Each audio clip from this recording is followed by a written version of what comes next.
Hello, everybody, and welcome to GameList, a show about our game of the year, 1 month at a time. My name is Jake, aka Jake Twitchin, and I'm joined, as always, by Kaulin _ aka Kaulin. What's up, dude? Underscore. Oh my god. What's up, dude? How are you? Did you miss my terrible openings? I do. Yeah, a little bit. It's been like 5 Yeah. weeks since we recorded, which is long even for us. And again, it's been a while since we've actually spoken, so it's good to have you back on. Yeah. But we're not alone for our episode today. We are joined once again, technically, by CaptainStubs. Hey, man. That's me. What's up? Good to have you back on. We're Thank calling you for you having in. me. Oh, we need you because Colin and I have dropped the ball. We aren't playing some of the year's biggest games right now. We're playing a lot of them, but there are some massive It's not my gaps. fault, technically. It's definitely your fault, but it's also my fault. Neither of us are playing Baldur's Gate 3, and you're playing enough for the three of us. I'm only not playing it because it's not on PlayStation yet. Okay, Actually, true. you're right. I have 3 save files going right now, so 1 save file for each of us. Yeah, see? We're really doing it. We are making it happen over here. So, really excited to Ooh, I haven't look seen at you. Voltage in forever. Yeah, Voltage is a fucking classic. by far the best Mountain Dew. You say that, but Baja Blast exists. Yeah. That's fair. That's fair. I can't argue We're with on that. the same page. That's what I like to hear.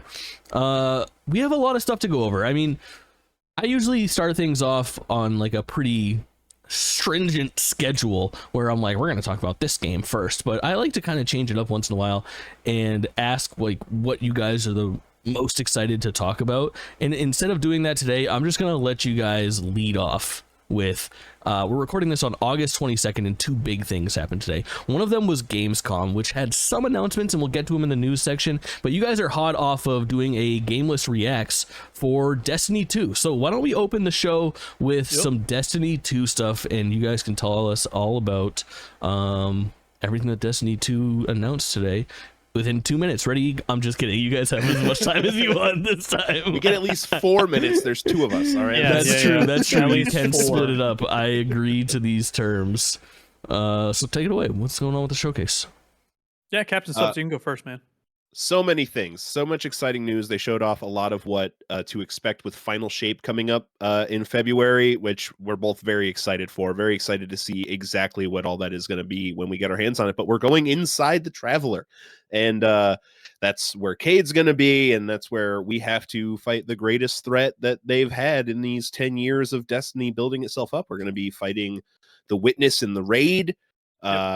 A lot of fun stuff. And I think one of the biggest things for me from the showcase is the switch from seasons to what they're calling episodes, where instead of having 4 seasons per year, they're going to be having 3 episodes per year. So you have a little bit more time to get the quote unquote seasonal content done. There's going to be less of a rush, and they have a little bit more of a chance to explain the stories. They have more time to delve into the story they want to tell with each episode. Yeah. Interesting. Yeah, it's definitely, they've just extended the seasons a little bit. And they made it sound like you could possibly do past seasonal stuff in the future. Like if you hop in the 2nd episode, they make it sound like you could also do the stuff from the 3rd episode and maybe get that season pass. But that was not confirmed. Halo Infinite, Yeah, and I would like that. I think every game needs that because not everybody has time to do every season. But it's there's a lot of big things coming for Destiny. They're going to shake things up after the Final Shape, which is the capstone to their 10-year storyline. I'm very excited to just see the end. There was a lot of speculation about a new subclass. There was not a new subclass revealed today, which in the end I'm okay with. I think it allows them to kind of hone in more on what's already there, because when Strand was introduced, it did kind of mess with the balance of the game just a little bit. But, I think Destiny is one of the best games ever made. And it's a testament to itself that it's lasted this long. And I'm just excited to see where it goes. I want that collector's edition, even though I didn't play Destiny 1. God, I Yeah. need to tell myself I don't want it because I don't need to spend the money. What on is it. what You is know. the So collector's good. edition? Why Destiny It's 1? a reenactment of the Destiny 1 tower, which I have a lot of nostalgia Oh, for. I've been playing I have Destiny since nostalgia for launch in that. D1. Yeah, and Yeah. it's coming with these 3 minifigures, and they talked about magnetic locks, and the tower lights up, and it seems to be a Yeah. very interactive thing, not just a display piece, even though it is Cool. also a very nice display piece. Yeah. That's pretty cool. Yeah. Let me ask you guys a couple questions then. First off, this one's a little bit off topic, but do you think that the Halo idea of being able to complete a battle pass at any point that Infinite adopted and that Destiny might adopt here, it sounds like they're insinuating, takes away from the like urgency to play their game as a service? Do you think that it's going to end up being like a thing that's popularly adopted, or does it take something away? Like I think about it, and I think about some of like the early like Apex skins that I have from like Battle Pass 2 that are kind of like a flex now, because like you can't get these kind of things, and I think that's kind of some of the appeal of like get in there now or you're never going to be able to play as SpongeBob and Fall Guys, you know? I mean, maybe, but I think what they're going for is after the final shape, they seem more interested in getting new players in. They're more interested in finding their, I say finding their long-term community as if they haven't been here for 10 years. But I think it's less about the clout of having something and more about just making it accessible to everyone, because it does cause a lot of fatigue whenever you're forced to play each season repetitively just to unlock those things. So, like this season, for instance, I still bought it, but I would have enjoyed it more if I wasn't so pressed to get the season pass done by X date. I think, sure, what you're saying, yeah, I agree. But there is, Destiny 2's been out, what, 7 years now? 6 years now? So there's 2014. still 6 years worth of stuff. 2014? Well, that's Yeah. Destiny 1, I guess. Destiny right? 1. Destiny 2 is 2017, I think. So 6 years. Maybe, I don't know. But there's however many years worth of stuff that is already unobtainable. So you still have that stuff that is, clout worthy, I guess. But it relieves some of the pressure for people who can't play every day all season long, which also helps that they're just longer seasons now. Yeah. Uh, I think it depends. I think Destiny maybe is a little bit of a different case too with the kind of game that it is that has that style of battle pass. Like, Yeah. even if Sure. the battle passes could be structured very differently for Destiny or not even have them at all, I would still come back and play regularly for whatever new content, because a lot of times I'm there to Yeah. play with my friends where I don't know, cosmetics, they fall into a slightly different category, it feels like, compared to something like a Fortnite, right? Where like that is the singular way you kind of express yourself in those games, where Destiny you have your subclass and your, all the different builds, and there's It's so the much more single way that variety they you can have. monetize too. Yeah. Yeah. Makes sense. The other question that I have is, and I'm not trying to poop on Destiny's big day over here, even though you guys know that I love doing that, but the last 2 expansions ago was one of the best received Destiny Witch Queen. expansions ever, correct? Yeah. Witch Queen was adored. And then Lightfall came out late last year, and not so much. So here's my question, is like, if you look at like development cycle for games, the likelihood of this being the final Destiny 2 thing is high, right? With this new... No, not high? not high. The ending of an era. The verbiage that we've heard is that the final shape will be the last battle between light and dark. Yeah, Okay, it is the conclusion of the Light and Dark saga, but they've already confirmed Destiny 2 will live for years to come. Oh, okay. Because I was thinking like, okay, well, if this one's crap, and well, if this last one was crap, crap is, I'm being harsh. Yeah, If watch the your last mouth. one was subpar, and if this next one is subpar, is it because that they have sort of adopted a skeleton crew and people are dividing their time between this and whatever is next? If it's a big overhaul, if it's a big step, or if it's a Destiny 3 or a Destiny reboot or a standalone free-to-play conversion or something like that? You can already kind of say that because they have Marathon that they're working on, and they have another game that they're working on, rumored to be working on. So you can already say that those games are taking away from what Destiny could be. And the But, Sony acquisition. I know Sony pulled some of their staff in to help look at Sony's live Yeah. service, live That's service right, options, and They did. nixed so yeah, something, their team's right? all over the place. Yeah, they were involved with like the feedback that led to layoffs the Last of and Us delay faction. of Last of Us. Yeah. Yep. Yeah. Yep. Wild times over at Bungie. Yeah, it's Bungie's become bigger than I think they ever expected to be, so they have a lot of different things going on, and the fact that they have been putting out 4 seasons a year of still quality content.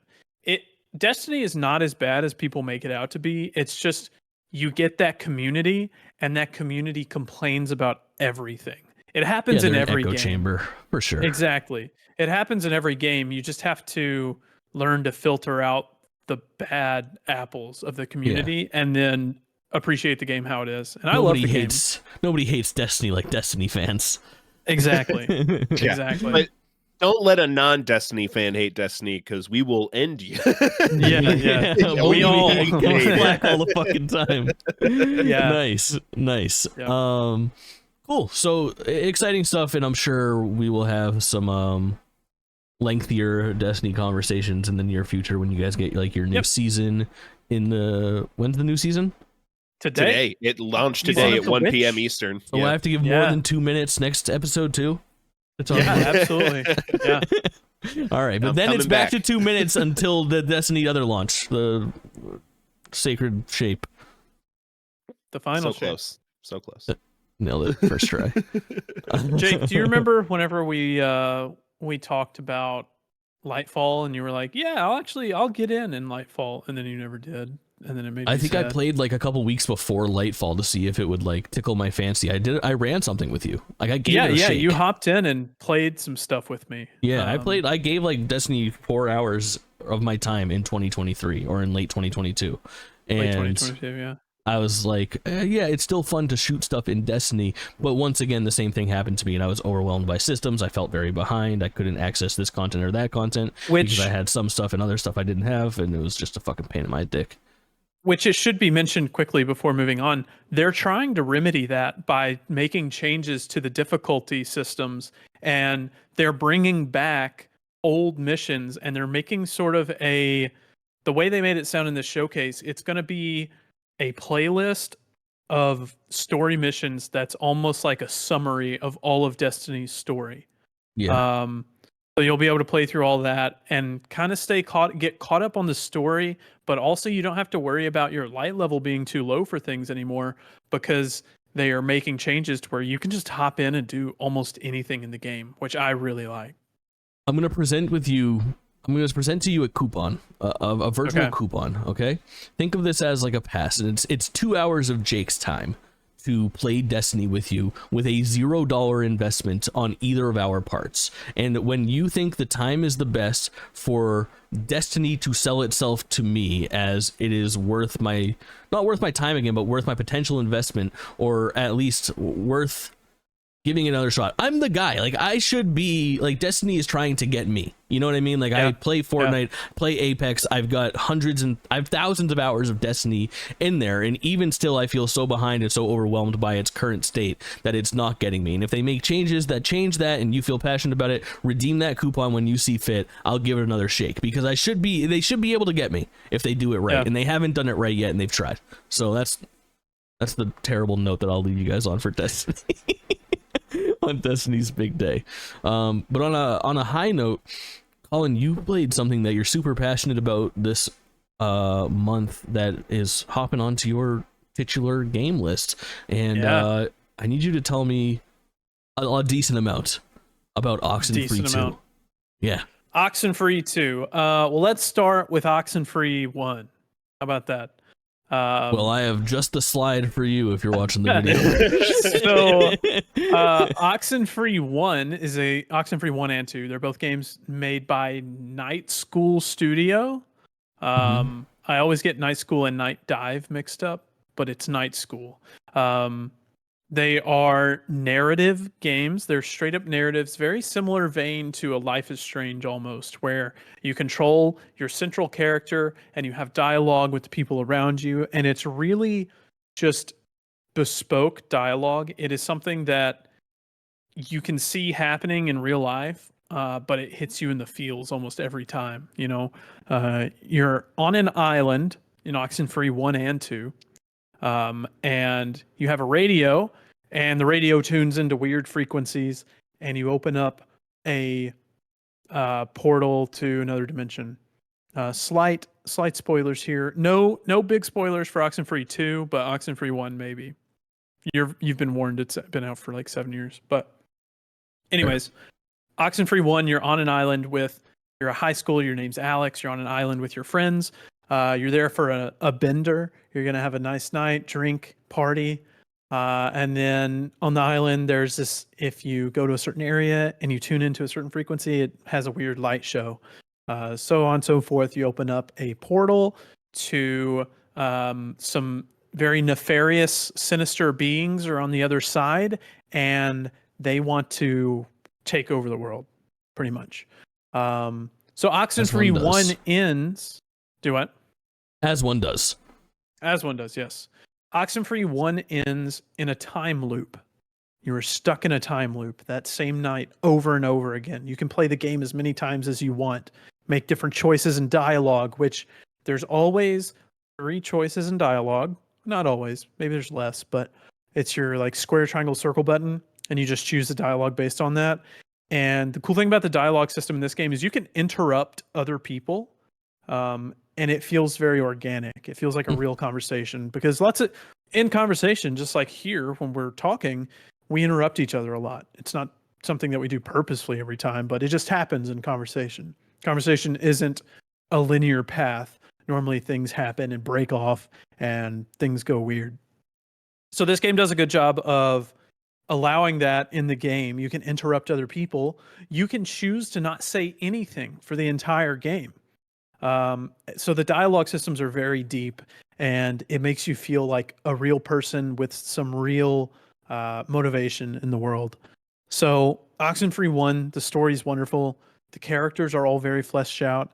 And then you move on to... Played it, right? And it holds up? Yes. I replayed Oxenfree 1 directly before playing Oxenfree 2. I recorded both of them for a playthrough on my YouTube channel, and they're coming out soon after our Resident Evil 5 playthrough comes out. YouTube.com/@Kaulin_KAULINE. Yes, yeah, go check it out. Our RE5 playthrough is really fun. But yeah, so I played through Oxenfree 1, and then I proceeded to Oxenfree 2, which is a continuation of Oxenfree 1. It's set a little while after on another island, a little bit of ways from the island in the first game. And your job is to go put radio transmitters and observe what's going on in that other island. You can actually see on the cover art, you're looking out at an island and you can see something funky going on. Well, that other island that you're looking at is the island from the first game. So you know something went wrong in the island from the first game, and since your main protagonist from the first game is stuck in a time loop, you are kind of coming at from an outside point of view with your other main character, Jake. They call him Jake for short. Yeah. Wrong name. Yeah, so you're chatting with him, exploring this island, trying to place the transceivers to solve whatever problem you may create. And it's just the thing that wins me over in these games. One, I like horror games. They're a little spooky sometimes. This game can be a little weird. It does amazing things with audio design and just cutting between different areas with, I guess, like a glitchy... I don't know how to call it, but you can see it on the screen if you're watching the video version right now, is the transitions that they're making between scenes in this trailer. They also do that in gameplay. And it really it just has a mood that is untouchable by other games. Like, I've not played a horror game with this much direction before. Interesting. Yeah, so like I said, the thing that really wins me over is just the dialogue in these games.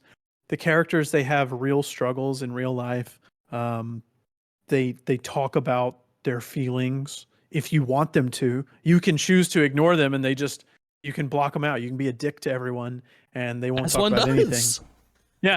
Yeah, but I'm always the one that does like the emotional option to try to like dig deeper and see like what is this person's deepest fear, you know? I'm such a good boy in video games. I mean, Stubbs, we'll Absolutely. get to how you align yourself in video games soon, I'm sure, as we approach Baldur's Gate. But do you go Paragon or Vanguard, bro? Are you a good boy or a bad boy? Paragon or Renegade? Paragon. Yeah. Yeah. Paragon is always my, like, it's the Oh. first playthrough I want to play. It's the canon playthrough I want to cement in my mind. Yep. Yeah, of course you want to be the hero. Yeah, And we might have talked about this on the last episode of GameList, or it came up recently, but there was some, I forget which developer was talking about, like, how the industry has swerved away a little bit. Like, mainstream games don't often have really clear-cut good or bad guy options anymore, because when they looked at statistics of like gamers, it was like 80% of people were going good guy and only 20% were going bad guy, yet they were putting 50% of the writing team on the bad side of things, and it just didn't make sense to them anymore, so they try to go gray. Well, and the thing about this game is, if we look at Mass Effect, you've got Paragon or Renegade. Paragon, you're a nice person. Renegade, you're just a Renegade, you're just a unbelievable dickhead. Like, you choose something and it's just too extra. It's almost like too far out there. It's not something you would actually say. But in this game, if you want to be a dickhead, it's something that I would actually say if there was somebody I was pissed off at or something. It's not like outrageously mean. You know, it could be a little sarcastic, or it could just be a little like shady. a really. Can you think of like a verbatim quote from it at all? Like any like bad? Well, something super cutting. I can't, because I picked all the good options because I don't like all right, that makes sense. But that's the thing about this game, is it makes the darker options feel more believable, and I'm more willing to pick those because they are something that I think I would say myself. Nice. So Oxenfree 2. And the availability of this game is interesting. This is a Netflix video game, correct? So it is. How did you published play? by Netflix. I played on PS5, but you can play it on. But you purchase it on PS5, right? It just costs money like a regular game. I purchased it on PS5. You can get it on PlayStation, Xbox, PC, or you can play for free on your phone through Netflix. That's super interesting. Can you play the first one for free via Netflix too? I think so. I think because it wasn't Netflix when it came out, but it is become. It is now. Since. Yes. Also, it's on Switch. Sorry, I forgot that. Cool. I think you can play both of these for free through Netflix on your phone, and they would be a good phone game. Like, it's not complex controls or anything, and it's really just like matte painting backgrounds. So it's nothing crazy.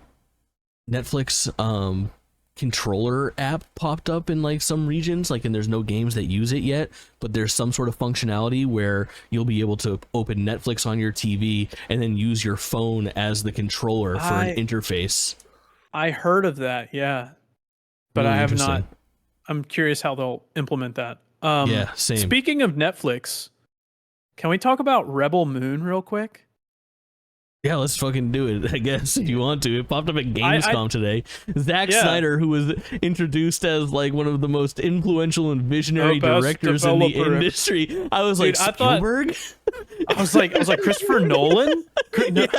What is Nolan doing here? Please welcome the director of Man of Steel. I was like, bro, I don't know. So I actually like the trailer of this movie. I do have a couple notes written down about it. I think this movie was originally supposed to be a Star Wars movie, and then it got scrapped as Star Wars, so Zack Snyder adapted it into his own thing. But the first thing that I have written down is they've already announced 2 parts to this movie. Part 1 coming out in December, and part 2 coming out in like next May. I think it was like a Mission Impossible style where they already shot they shot them as one movie at the same time, or Lord of the Rings style, I guess. So it's already done 2 parts, one production cycle, just a little longer than normal, and then one of them is complete and one of them still in post, and it'll be released like 5 months later. the other thing I have to say about this is when they showed this at Gamescom, you know, the trailer plays and it cuts back to Jeff Keighley to talk. And Jeff Keighley said, and I quote, "That looks insane. I cannot wait to play that game." He's too fucking game brained, bro. About the trailer of a movie. And I had to write that down. I was like, what? That was a movie trailer. That wasn't a game. Do you recall the name of the studio that's doing the game tie-in for this? There's a game tie-in?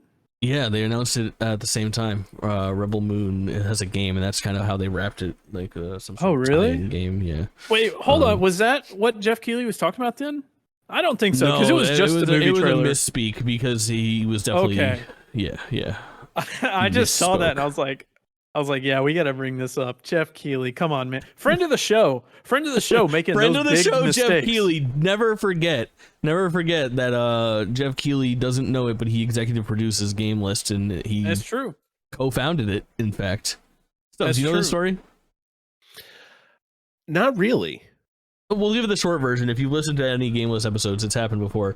Kaulin and I, during the early pandemic stage, met each other via a strange happening. Keighley posted something about like, hey, looking for fans of the Game Awards to join like a panel. Write an email to this email address and tell us what the Game Awards means to you. And then like me, Kaulin, and like a dozen other people all got selected to go on this little like fucking Zoom call with Keighley in like May of 2020. You know what I mean? Like peak pandemic lockdown time to talk about like what would Game Awards look like during a pandemic. Like, could we still pull this off?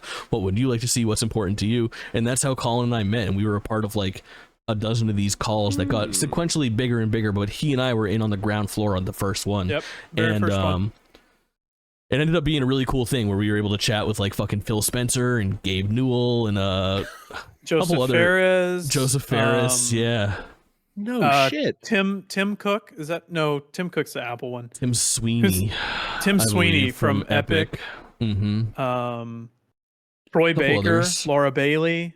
Yep. Really wild. So that's also how I got to go to the Game Awards, is because Jeff reached out and said, "Here's a free ticket if you want to come."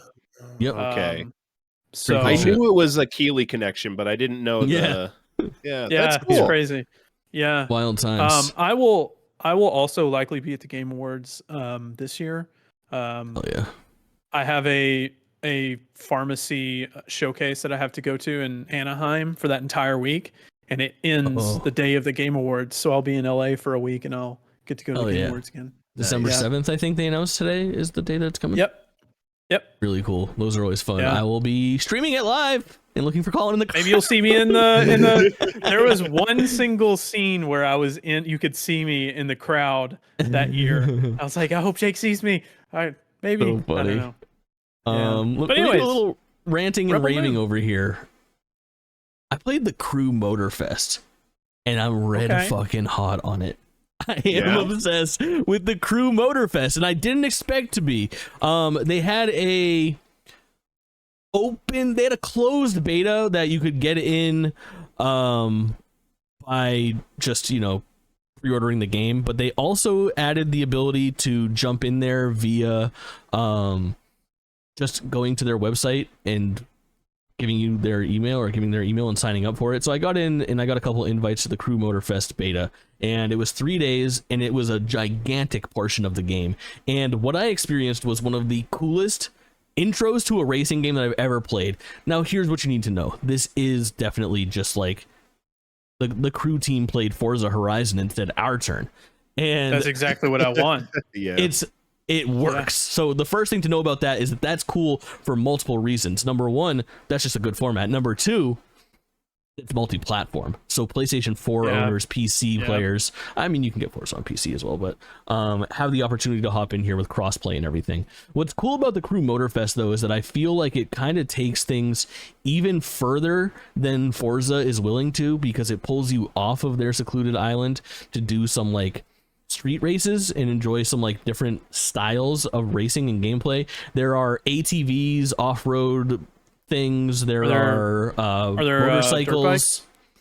Yep, there's motorcycles and dirt bikes, monster trucks. That's what I want. There's supercars, there's classic cars, which I think is really interesting.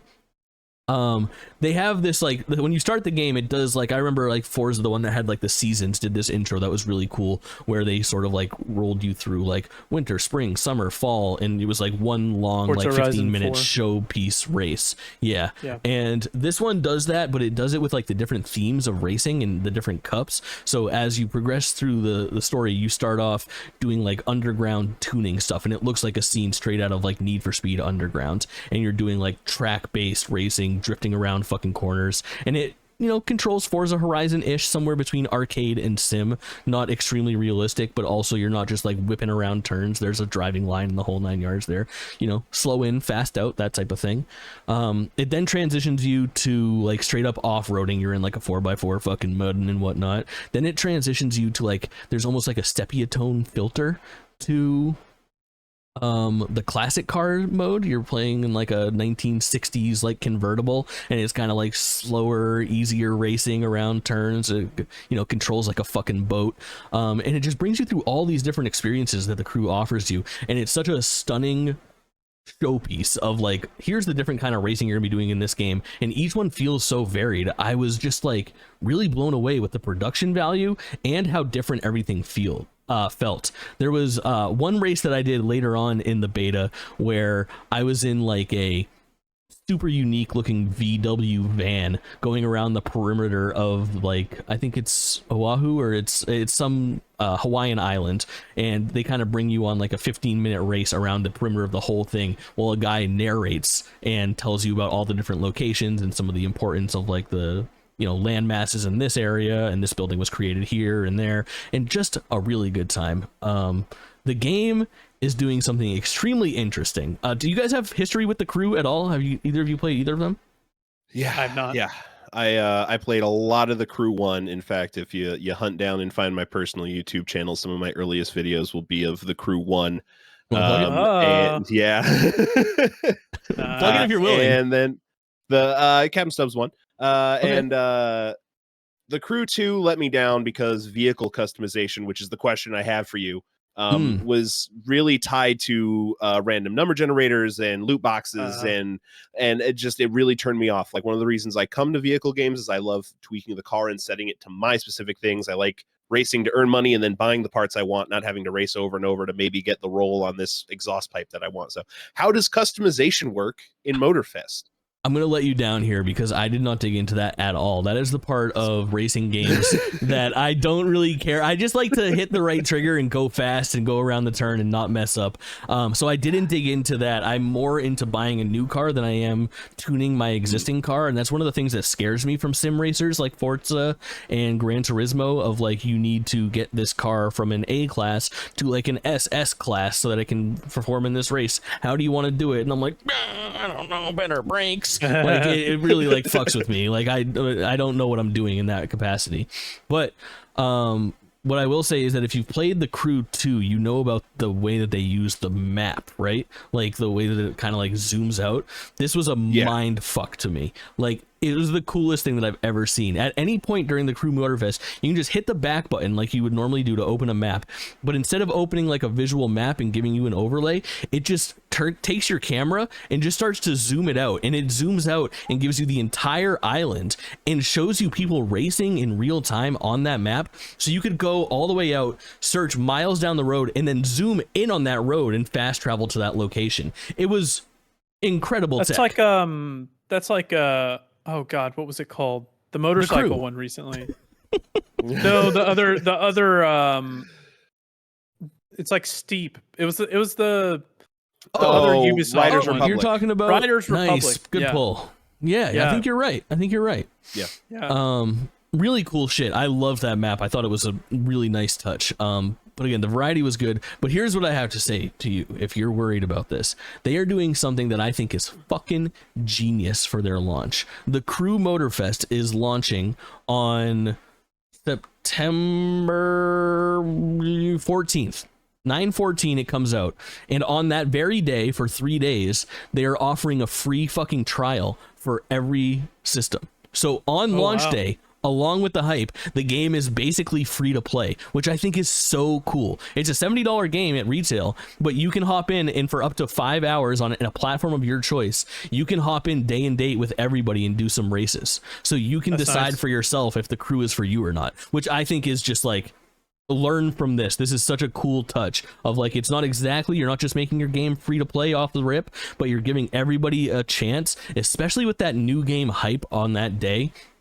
It'd be one thing to do it 2 weeks into the future or have that open beta, which they already did, but to do it day and date and to be able to get that little fix and be like, shit, I liked this and I'm at 4.5 hours, I'm just going to hit buy and keep playing, I think is super smart, especially with what I played and the experience that I had. I was already ready to talk about this and tell you guys how much fun I had playing it via the beta, and that it was not really on my radar. It was something that I was interested in, but playing it for free is why I'm now sold on it. The fact that they're going to give everybody that opportunity once again, they announced this today at Gamescom, to play it for free on launch day, I think is really good for them, and this game is going to be a lot more successful than it initially would have been without this marketing plan. Yeah, that's really nice. That's really cool. I'm playing launch day then. I got to find out, because I mean, the crew has always felt good, and it was just, it's that aspect of, and even if the customization doesn't have to even be as deep as a sim racer, as long as it's not revolving around the randomness and loot boxing. I think it'll probably surprise and delight a decent amount of people, and I think the crew is on like that precipice of becoming a household name. Like the crew 2 was supported, man. Like we saw that game get little updates and it would pop up at every single Ubisoft Plus for the last 6 years. You know what I mean? They do like the Ubisoft Forward event, and there would still be at least a fucking minute-long spot of like the Crew 2's newest DLC. So I think they're doing something right, and I think that this game is going to be a pretty big deal, and I think it's launching at the right time too. Like, it's this season's big racing game. When is it releasing? September 14th. It's like 3 weeks away. Oh, well, I mean, Forza Motorsport's releasing October. Oh shit, you're right. October 10th for Forza proper. But it doesn't have totally like, different no need vibe, for speed. It is totally different. Sure. It is totally different. Yeah. No need for speed. No Forza Horizon. No like arcadey racer. It's good to release this on a year that there's no Horizon for sure, and no need for speed. Absolutely.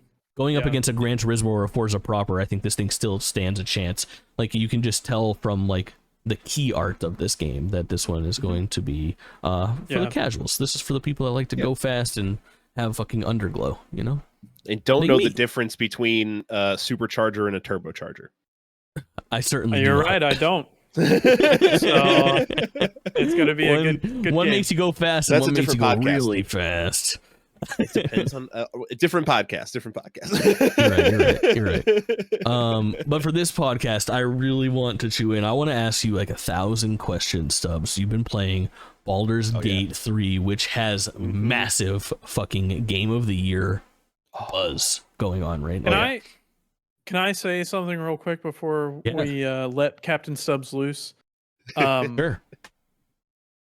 I counterpicked this on your fantasy draft. What a foolish decision you made. I know. I think both of my counter picks are going to be the worst counter picks in history. It was this and Bomb Rush Cyberpunk. And man, I don't know if you've looked at that lately.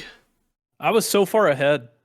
Yeah, you also haven't updated it. I don't think you looked at it much, because I've gone in and just picked up every game that's been announced that seems like a good idea for fucking dirt cheap. But hold on. We agreed that we would do it together, that we wouldn't do it alone. No way. We did. You cheated, dog. Oh my God. I didn't cheat. I'm looking at it now. You miserable man. What the hell? Oh my God. You picked...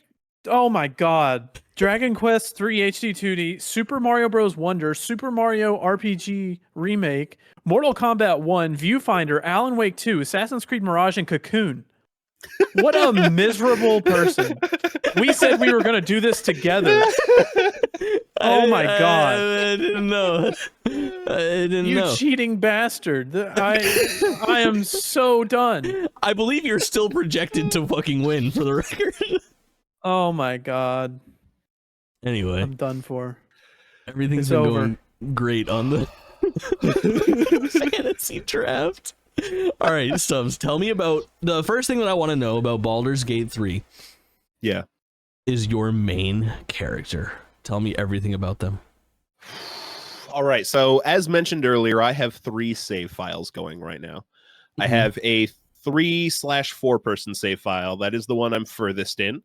We just hit level 9 last night. The level cap is 12, so we're a good chunk of the way through the levels of the game, at least. Although I know for a fact there's a lot more than is necessary to. You could hit level 12 well before the end of the game. I know that for a fact. Because I have friends who have beaten the game already. Absolute madmen. I don't know how they fucking did it. I'm playing with in that one, I'm playing one of the origin characters. I'm playing Shadowheart right there on screen. My girl, my wife, Shadowheart, Cleric of Shar. Oh my god, the things that happened last night in Act. I don't want to talk about specifics, right? Because there's it's beyond worth experiencing for yourself. Let me back up. Have either of you played a tabletop role-playing game before? Yeah. I played the original 2 Baldur's Gate games in Icewind Dale when I was a kid. Okay. All right. I've had a couple long D&D sessions. All right. This game captures the essence of what D&D does, where everything is so ambiguous, everything is so fluid, and there is so much variety to your choice that it's almost painful to have to play the game, because it's like, well, what would have happened if I went this way, or what would have happened if I used this person, have this conversation, or what would have happened? And that's why I have 3 different save files, because I have to see all these different permutations. And it's so granular. There are 1,000 things in every part of the map that could go 100 different ways. It feels like there's a lot of nudity in the game too. A lot of aggressive nudity in some of those sex scenes. Like way more than I thought there was going to be. So I'm playing as the origin character for this file. In a 2-person file, I'm playing as a drow rogue, and on a solo file, I'm playing as a wood elf paladin. I feel like that's a good mix. I'm playing the cleric, just has some crazy magic now that I've hit level 9. The combat feels so good. There's so much variety to combat, to the enemy variety, what they have at their disposal, because there's so much to pull from in D&D. I run D&D. I've been a GM for 4 or 5 years now, and I can tell you the amount of variety that the monster manual alone has, and there's been book after book after book expanding the monster manual. So Larian has so many things to pull from to just give you different fight after different fight after different fight. And then there's so many different ways you can build your party and your characters that you're equipped differently for every fight. Let's again, no specifics here. One of the kind of early, well, not early, kind of near end Act 1 big bosses that we fought in our 4-player group. As we're fighting this creature, we're level 4, they're level 5, which is pretty accurate for a D&D game. You're either same level or maybe 1 level lower than the enemies you're fighting for a difficult to deadly encounter. And like, it was a bit of a slog. No one went down throughout the fight, but like, we were all low on health. We used like all of our spell slots, and things like were dire, but we got through it.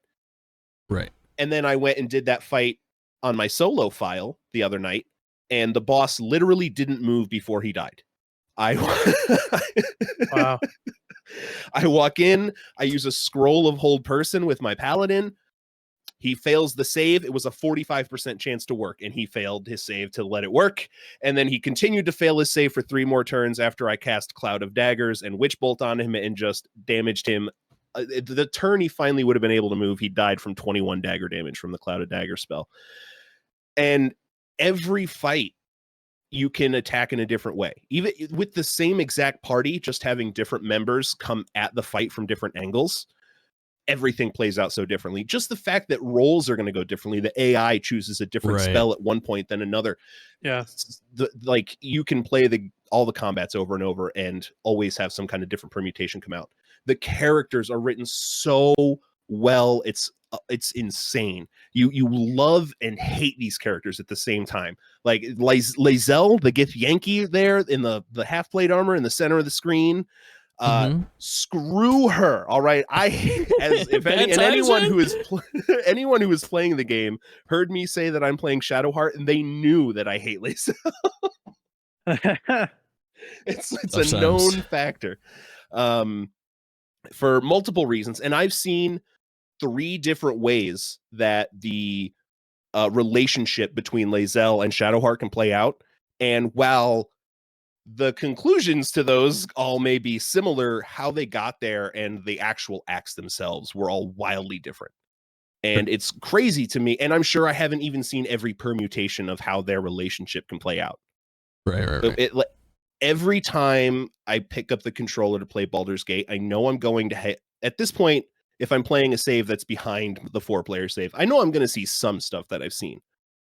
But I know, because I'm walking into that conversation as a paladin instead of a cleric, there's going to be options I didn't have before, and the conversation is going to be able to go places that it wasn't able to go because I'm a different character. You said when you pick up the controller, are you using a controller to play? I am, and I'm glad I mentioned that. I'm glad you asked, because I am a person who played a lot of Divinity Original Sin 2 on PlayStation with a controller. And let me tell you, terrible time. Really? Divinity Original Sin 2 is not great on controller. It's very tedious. It's really just the PC menu thrown onto a console. You're D-padding your way through these huge little boxes, inventories. It's tedious and a struggle.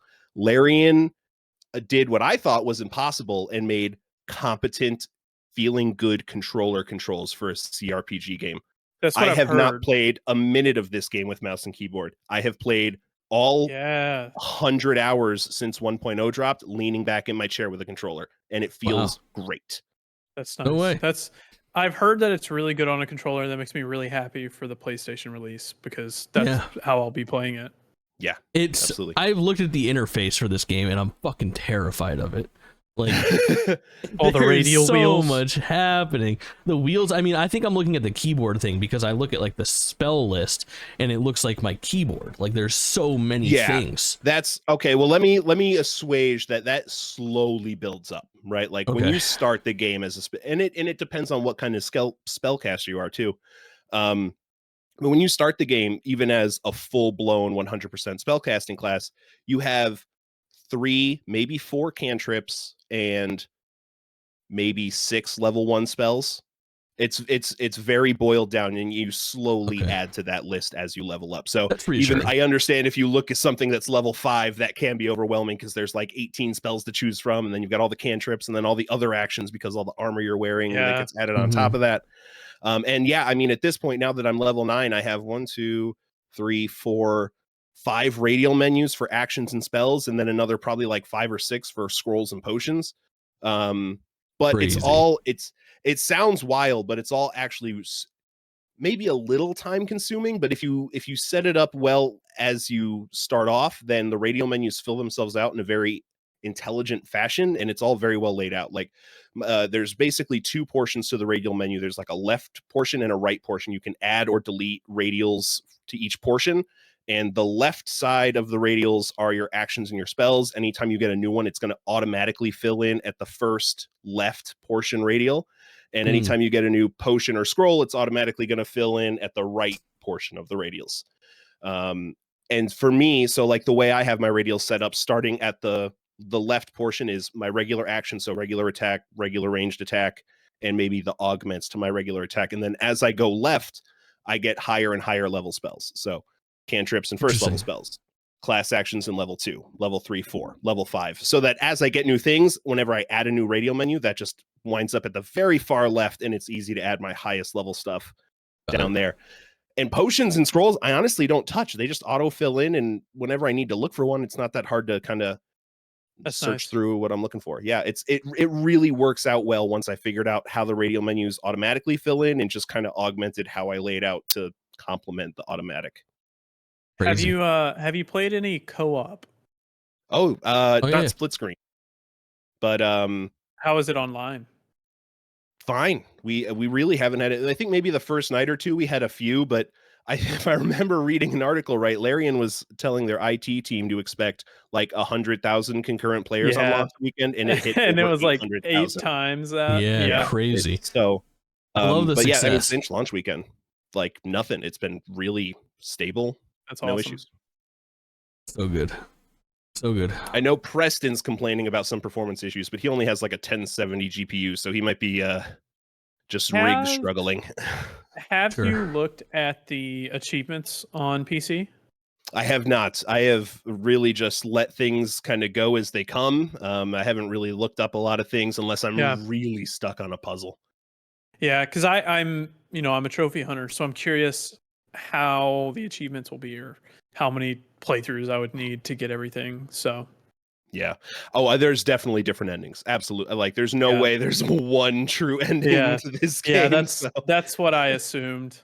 So but yeah, I really like and we talked about alignments, right? Like this game, it's ambiguous. A lot of your conversation choices are left up to how would you if you are going to play this game with a custom character, I beg you to think about who they actually are before you start playing. Sure. yeah, Because like I said, this really does encapsulate that essence of D&D. So understanding who the character you are playing while you're playing Baldur's Gate is important because you're going to have to, and if they're just you, if they're your personality, that's fine. There's nothing wrong with that. But understand who that is and what those actions are going to be throughout the game because Yeah. are you things trying to say there's role play. something wrong with my personality? You in particular, Kaulin, yes. Yeah, that's fair. But everything's way more interconnected than it seems. I don't want to explain how. I don't want to, tell you how to look for webs where there may or may not be any. But there have been multiple times at this point where, like, we do a thing with a person over here, and the consequences of that action affect us somewhere else down the line in ways we really didn't see coming. Fucking sick. That's nice. I like that. It's just a really special game, guys. It's Aside- a once in a generation. Aside from like dialogue writing, how's the actual story? So far, it's really good, but it's in the same way that like a D&D campaign story is kind of stretched out and dropped bit by bit here and there. It's interesting, and I'm along for the ride. I'm really curious to see where it goes, but we're also learning about our own individual character stories. In our 4-player group, everyone picked an origin character. So while we're progressing the main story, I'm progressing the story of my cleric, and Chris is progressing the story of his wizard, and Preston's progressing the story of his dark urge paladin. Wait, so you did make a new character, or you picked a pre-made one? Both. I have my own characters in a 2-player and a solo group, and in the 4-player group, I'm running a pre-made one. Okay, gotcha. So fucking cool. Yeah, it definitely isn't all about just that direct narrative of like go do story mission A and go do story mission B. It's more about the random townsfolk person that you have a 20-minute conversation and interaction with. That is the bulk of Baldur's Gate 3, is what I understand. It's like those. Yeah. It's the little things that make it not the big overarching story. Yeah. Well, what's really funny to me is like this game. I've known about it for a while. You guys have known about it for a while, but I don't think it went really mainstream until they put out the video of them having sex with a bear. The bear sex was that was the catalyst that really brought it to the front and made people be like, "Oh, this game is interesting." So yeah. Kyle Bossman put out a great episode of Delayed Input about Baldur's Gate 3 and being like uninterested in it, and then it was a combination of the bear sex story and then the launch trailer for the game, where he kind of went from this game was on my radar a little bit to, oh, I understand what this game is, and it's like their thesis for that Baldur's Gate 3 trailer, or like the punchline of the trailer, if you will, is let the party begin, which is like a funny like play on words where it's like, yeah, you're playing in a RPG party, but it's like the literal idea of like a party. Like it's not completely serious. It's not hardcore, just like medieval high fantasy shit. It is like how weird and wacky can things get within what can you do in the realm of possibility here? And the answer is you can do quite a fucking bit. It's really, really cool. And every time I see another gameplay clip, it's something new and interesting to me. Yeah. And the ease with which the team Larian is able to go from those funny moments to the really serious moments with those same characters, and it still has the emotional weight and impact that they want it to have. Having seen at least like both sides of the big outcome of one of the big things in Act 1 now, like I've beat Act 1 in 2 different playthroughs, and we went quote unquote good one way and quote unquote bad the other way. So I've seen kind of both sides of that coin, broadly speaking. And the ability that the studio is able to have these same characters that I know, you know, their reactions from, you know, the process of this going through it is good, and then going through it is bad, and seeing the characters' reactions a different way. And the way they're able to handle both of those emotions with such seriousness, like the comedy, it's serious comedy, which sounds weird, but like they make you laugh in a way that you aren't expecting a lot of times. The situations, like Preston playing a Dark Urge character, he's literally fighting like an internal serial killer urge. Like that's the Dark Urge. He is straight up an evil character in our party, right? Basically. And one of the scenes with the Dark Urge, like he meets a squirrel, and like the internal monologue is like, you feel the intense urge to kick it into a tree, and he just murders the squirrel, and then we continue on with our day.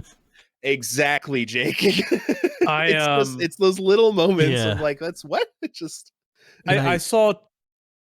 Go ahead. Go ahead. Okay, I saw 2 videos that sold me on this game.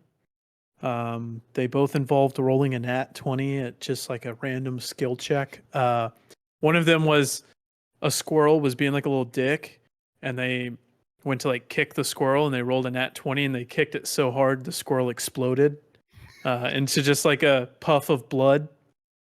And then the other one was a dwarf approached like a big gate, and they needed to get inside, so they rolled like a strength skill check, and the dwarf just went up and like punched the gate, and the entire thing just crumbled around him. It was like very, very comical things that were happening that I'm like, I have to play this game.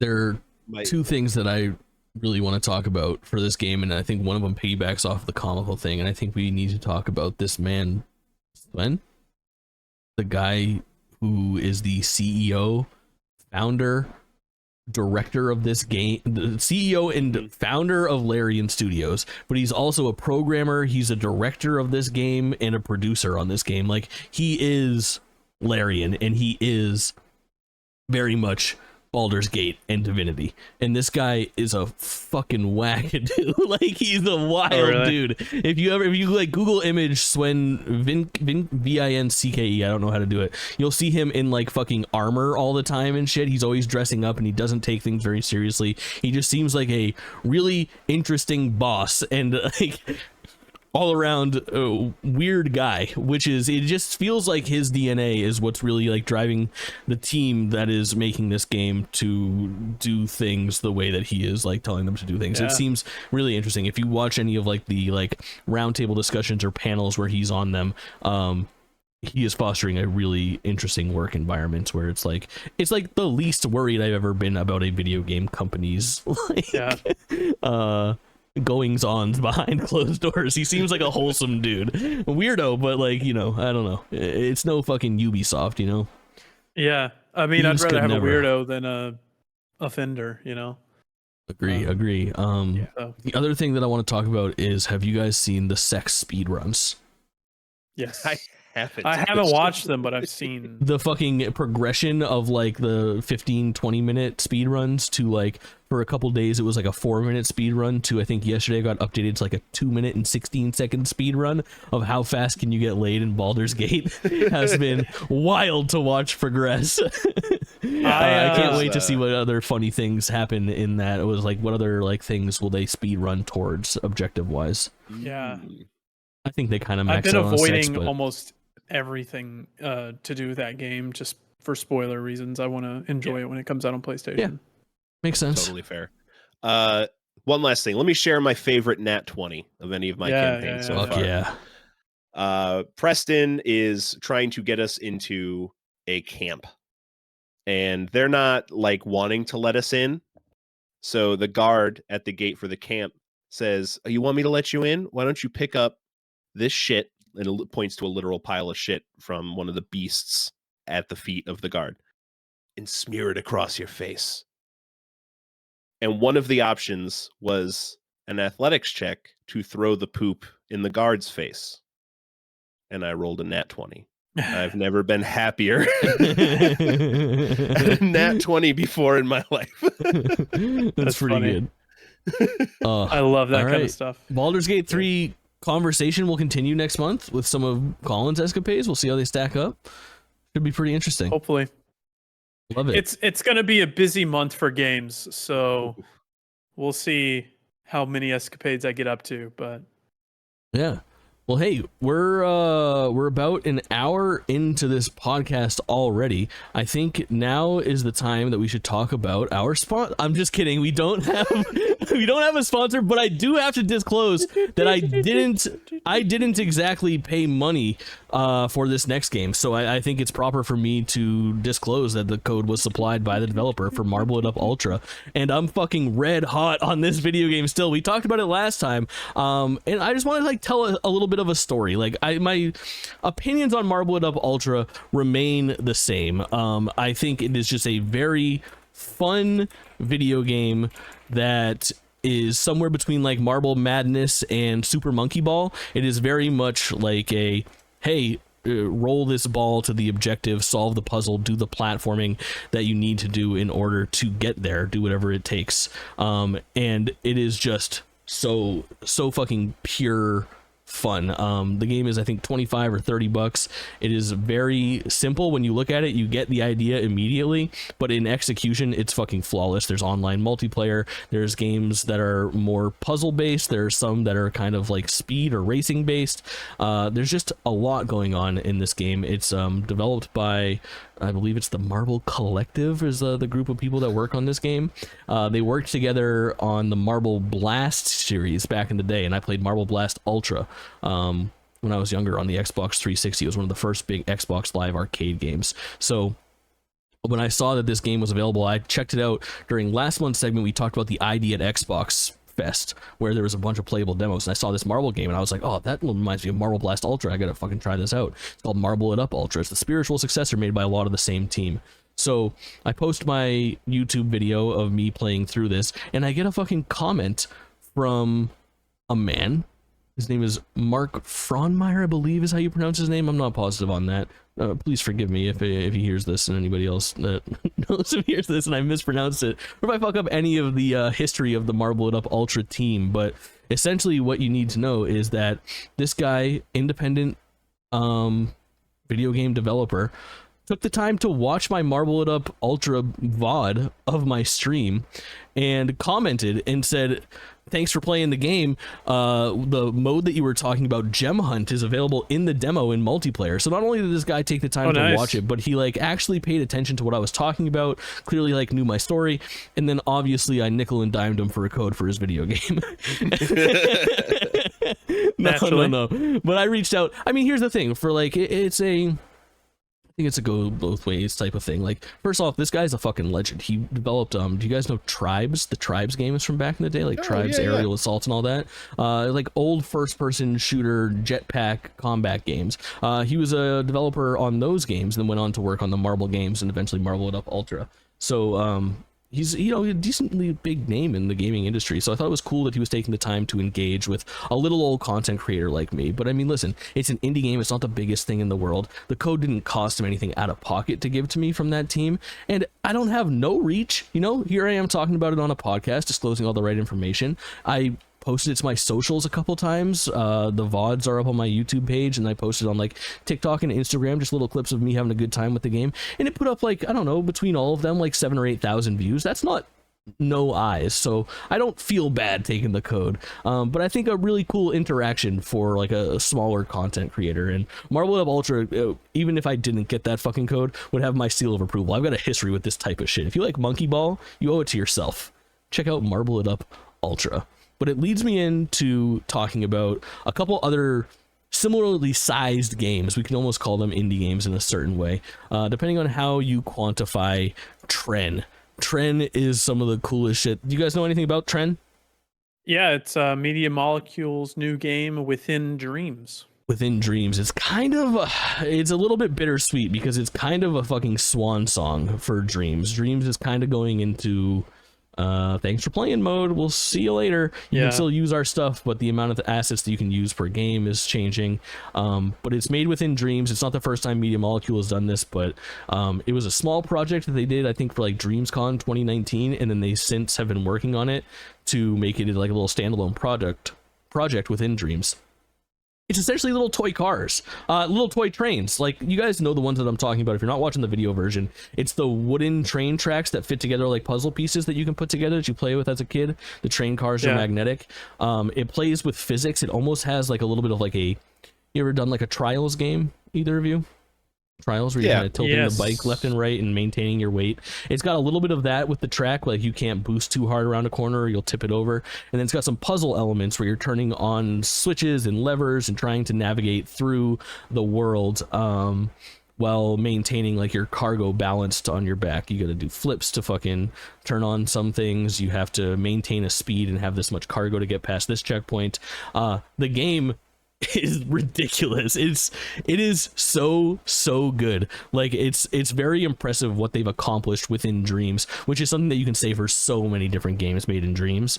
But you can tell that this game was made by an actual developer, by the internal team that knows the system. They have created something that very easily could have been a standalone title, and I wish that it kind of was. Trapping it in Dreams means only a very small set of people are ever going to experience it. If there was just a way to publish that to the PlayStation Store page for fucking free or for $5, Trend would be such a big hit on a digital marketplace with its own icon. But like the rest of Dreams, too little, too late, unfortunately, underappreciated, and could have been so much more if it was properly handled by Sony. So fuck them.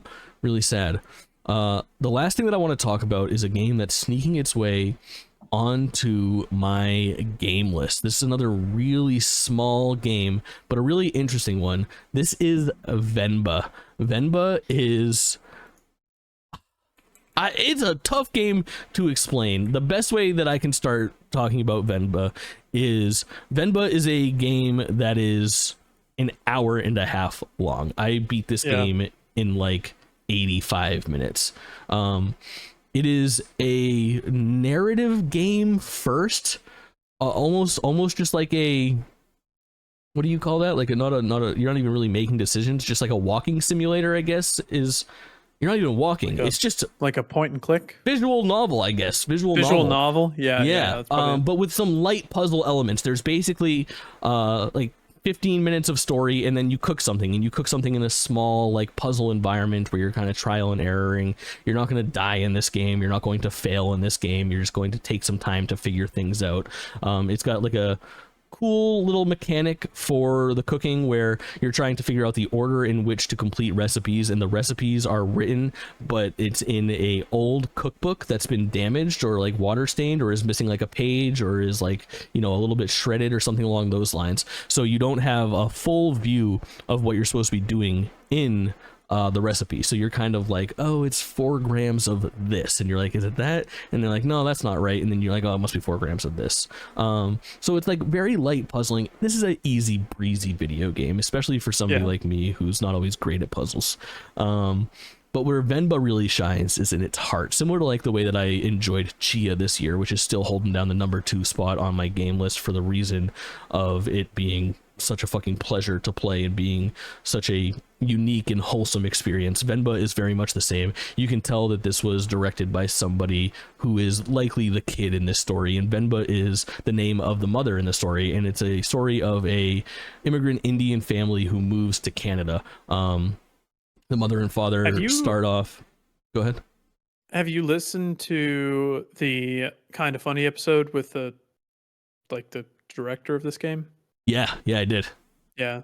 So it is pretty much his story. Yeah. Like semi autobiographical, like a very similar situation that he lived through, and it is a very heartfelt story with the way that things like play out, and it's not about food, if that makes sense. It's a story that is just wrapped around food. Food is the thing that binds this family together, and it's everything from starting of like, you know, the kids at school make fun of like the home cooked food that he brings to school from lunches, and he doesn't want to bring that food because the people at school make fun of him for it. And then even when he's at home, the cultural difference of him kind of being I guess Americanized. Canadians are still American, right? North American. Continentally, yeah. Yeah, for sure. Yeah. Like he wants pizza for dinner for like his special night where he gets to choose, and they're like, fucking pizza, bro, like you always get pizza.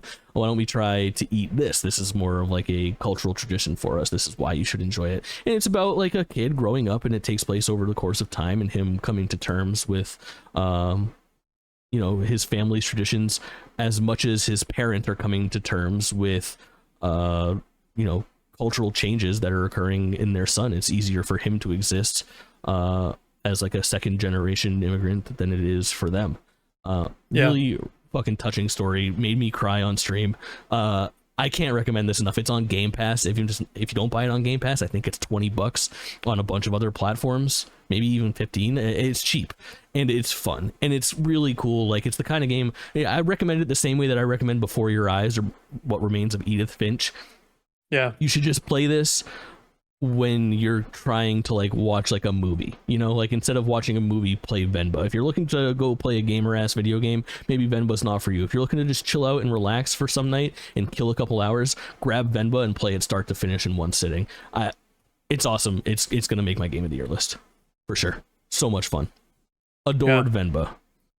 And especially on Game Pass, baby. Let's go. Love to see that. Stubbs, I want to hand it back to you. You have to tell us about Remnant 2. Oh yeah, you want to know what the most gamer ass video game I've played this year is so far? Is that the answer? Remnant 2, baby.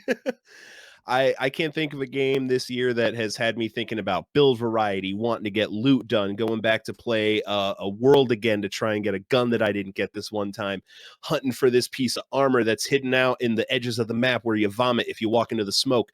I like that. Is there story? Sure. Could I tell you? No. So we're not going to talk about the story because it's just as kind of convoluted as the first game, right? There's the root and it's infesting a lot of worlds throughout the multiverse, I guess, kind of, and you're just fighting the root in general. It's just an excuse to shoot some cool guns, get some fun loot, play with your buddies, theory craft around builds. There's so much build variety here, so much more than I thought there was going to be before launch. We knew about the 5 classes at launch. It was what? Challenger, Hunter, Medic, Gunslinger was an option if you pre-ordered, and there's one more that I can't think of right now that was a starting class, but I found like 6 more while playing the game. There's an Alchemist, and there's Summoner, and there's one called Archon that Gunfire Games came out and said, okay, so Archon was found by data miners. Yeah, that was really cool. I was going to bring that up. Yeah, and there was a whole swath of the community that was upset, like, oh, these data miners always finding something without letting the community have a chance to find it naturally, blah, blah, blah. And the dev came out and said, oh, no, that class was designed to be data mined to be found. There was no real other way to find it without data mining. Because in order to get the Archon class, you have to beat the game. You have to get, I'm not going to remember exactly the specifics, but you have to get 1 subclass to level 10, 1 subclass to level 5. You have to be wearing 3 or 4 sets of specific armor that aren't from the same set. You have to have a particular primary, secondary, and melee weapon equipped. And once you have all of that set up properly, your character is glitched, and literally you look like to everyone else you're playing with like you've got glitches going all across your body, these red cubes with really cool static on them that's just like going back and forth all over you. Then you go to this one particular area of the map, and they lead you through a secret door, and that looks just like the back hallways of an office, and it's called like the back offices, and it looks like the back, and it's got like this sepia tone where the entire camera is a little bit skewed, and you have a limited time while you're in there to get the Archon class. There was like no other way to naturally come across this class, honestly. Like of course it had to be data mined. Yeah, it feels so good. If anyone has played Remnant 1 and they're like, yeah, this is a cool system, but it's a little too rough around the edges for me, they spent it feels like they spent all of the time between From the Ashes and Remnant 2 just taking the gameplay and polishing it with some of the finest sandpaper. It's not perfect by any means, What but is the gameplay? I've been confused. It looks like it's a Souls-like, but it's a shooter. Like, what's yes happening? and no. I if you really want to simplify it, Dark Souls with guns, but as a fan of these games, I think that is an extreme oversimplification, and it gives you a wrong idea of kind of what the moment. Well, maybe that gives you an idea of what the moment-to-moment gameplay kind of feels like, but that would give you some connotations about what the broader game is that it really isn't. It's not as punishing when you die as Dark Souls. When you die, you lose nothing. Okay. You don't drop any currency. You just respawn at a respawn point. It's way friendlier, I would say, because of that. There's difficulty levels. You're not stuck in one difficulty. And please, if you're hearing this and haven't started the game, look at those difficulty levels as world tiers. Don't be the brave person who starts on one difficulty up, because that's normal. That is not in this game. The first difficulty is normal for Remnant 2. It is normal, hard, veteran, apocalypse. You will fucking die in apocalypse, I swear to God. But I love the build variety. It's the thing I'm going to talk about the most. I started with the medic class. I got the medic class to 10. I picked up the handler as a subclass. You can switch out classes for free at any time. All you have to have the piece of thing that lets you have that subclass, but it's not like some cost you got to pay or you got to do it outside of combat. I think as long as you're not in the moment shooting somebody, you can swap classes. And there's so much variety to them, and they lean on each other in great ways. The summoner class automatically has this built-in health regeneration that procs a lot of the stuff for the medic. They're very synergistic. And then there's all the minor things, all the rings and the armor pieces that really round out your builds. And I know friends that have melee builds that could smash my damage output, but I could start a run as a medic and maybe never have to stop at a checkpoint or a bonfire to refill my relics, because as I keep healing people, I recharge my own relics as a medic. And there's something about the comfort of playing in that play style that's really alluring to me. Everyone I've played with has had their own unique mix and match of the classes to fit what felt right for them. Yeah. Is it party of 3? It's party of 3, but I know for a fact there's a mod on PC that lets it go to party of 16. So let's, what are we even talking about anymore? Oh, wow. Wild. Like I said, the story is still weird, broken apart, because it's these multiple planets that each kind of have their own story that's tied together more broadly by the root story. It's not bad, but I don't come to Remnant for the story, because the story is kind of broken and convoluted in that way. The gameplay is what I come to Remnant for. The loot is what I come to Remnant for. And that moment-to-moment gameplay is very satisfying. The loot is always very satisfying. And the things that I get to do within my build because of that loot is also very gratifying. It's like the perfect companion piece to Baldur's Gate, where Baldur's Gate is all about the dialogue and the story and everything that's happening in the game. And then you have and all combat's of your, so slow. Looting. Yeah, for sure. In Remnant, that's perfect. Sounds awesome. Yeah, so I don't know. I look at it and I go, that's probably not for me, but another part of me hears you talk about it and it seems really fucking fun, and that I would have a good time playing it, especially with friends.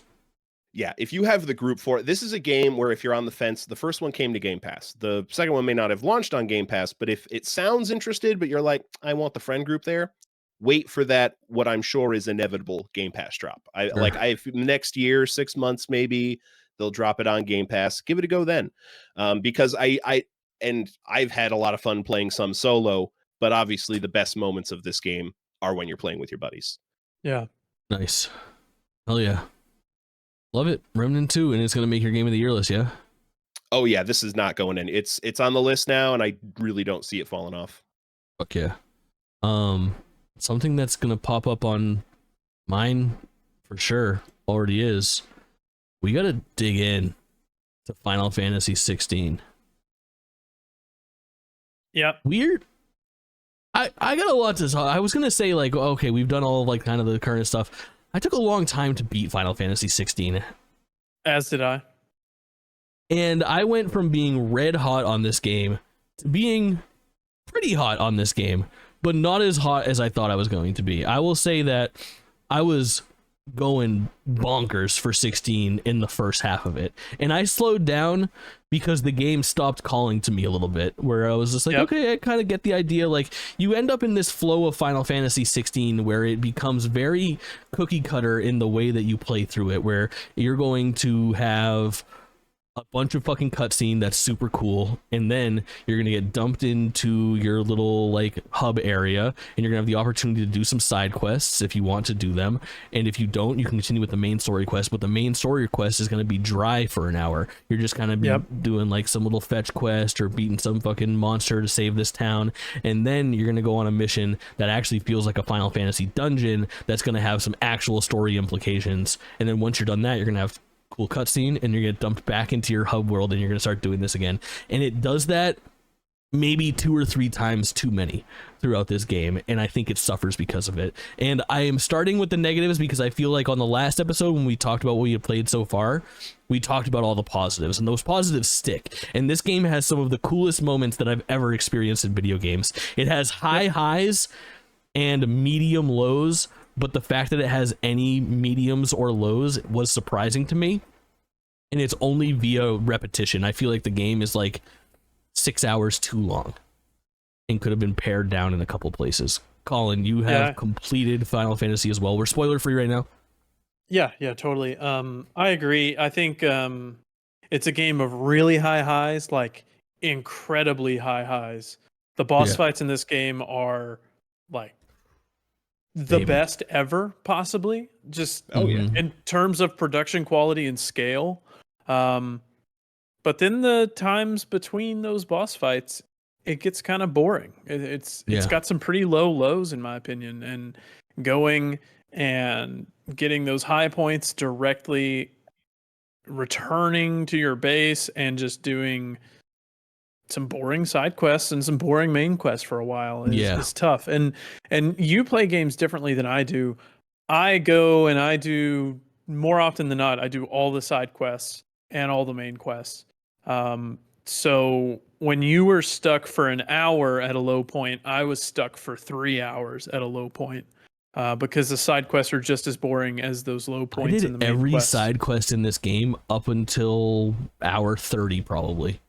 Like really? I did a ton of side quests until I started getting burnt out and realizing that they're fucking boring. Yeah. They early on they work because the world building is really good, but at a certain point they run out of stories to tell in those side quests. Is how I felt. Stubbs, did you get a chance to play 16 at all? Yeah, I've played a good bit of 16. I haven't beaten it yet. I have just met Mid. Got Mid into camp. Yeah, Mid's fucking rad. And I'm starting to feel those low lows take effect when I do think about going back into play that time, is like, because those boss fights are some of the most amazing cinematic set pieces we've ever had in video gaming. But they contrast those regular moments so terribly. Yeah, absolutely. So I want to find time to beat it before the end of the year, and I hope I will. But I don't know, even if I do, that it makes the list. Honestly, like it's fair. Yeah, it's once again it's a divisive game. I think Final Fantasy wise, I think it's well received compared to 15. I think it's a step in the right direction, but it is another odd one, if we're being honest. We haven't had really a traditional Final Fantasy since 13. Well, and I like how it was odd. I liked it. I have better thoughts of this game now that I've finished it than I did when I was halfway through it. But again, I think it's pretty low on my top 10 right now, and because there's still 10 to 15 massive games that are coming out at the end of this year, I don't know if it will stay in my top 10. But I did love the game, but it does have really low lows at times.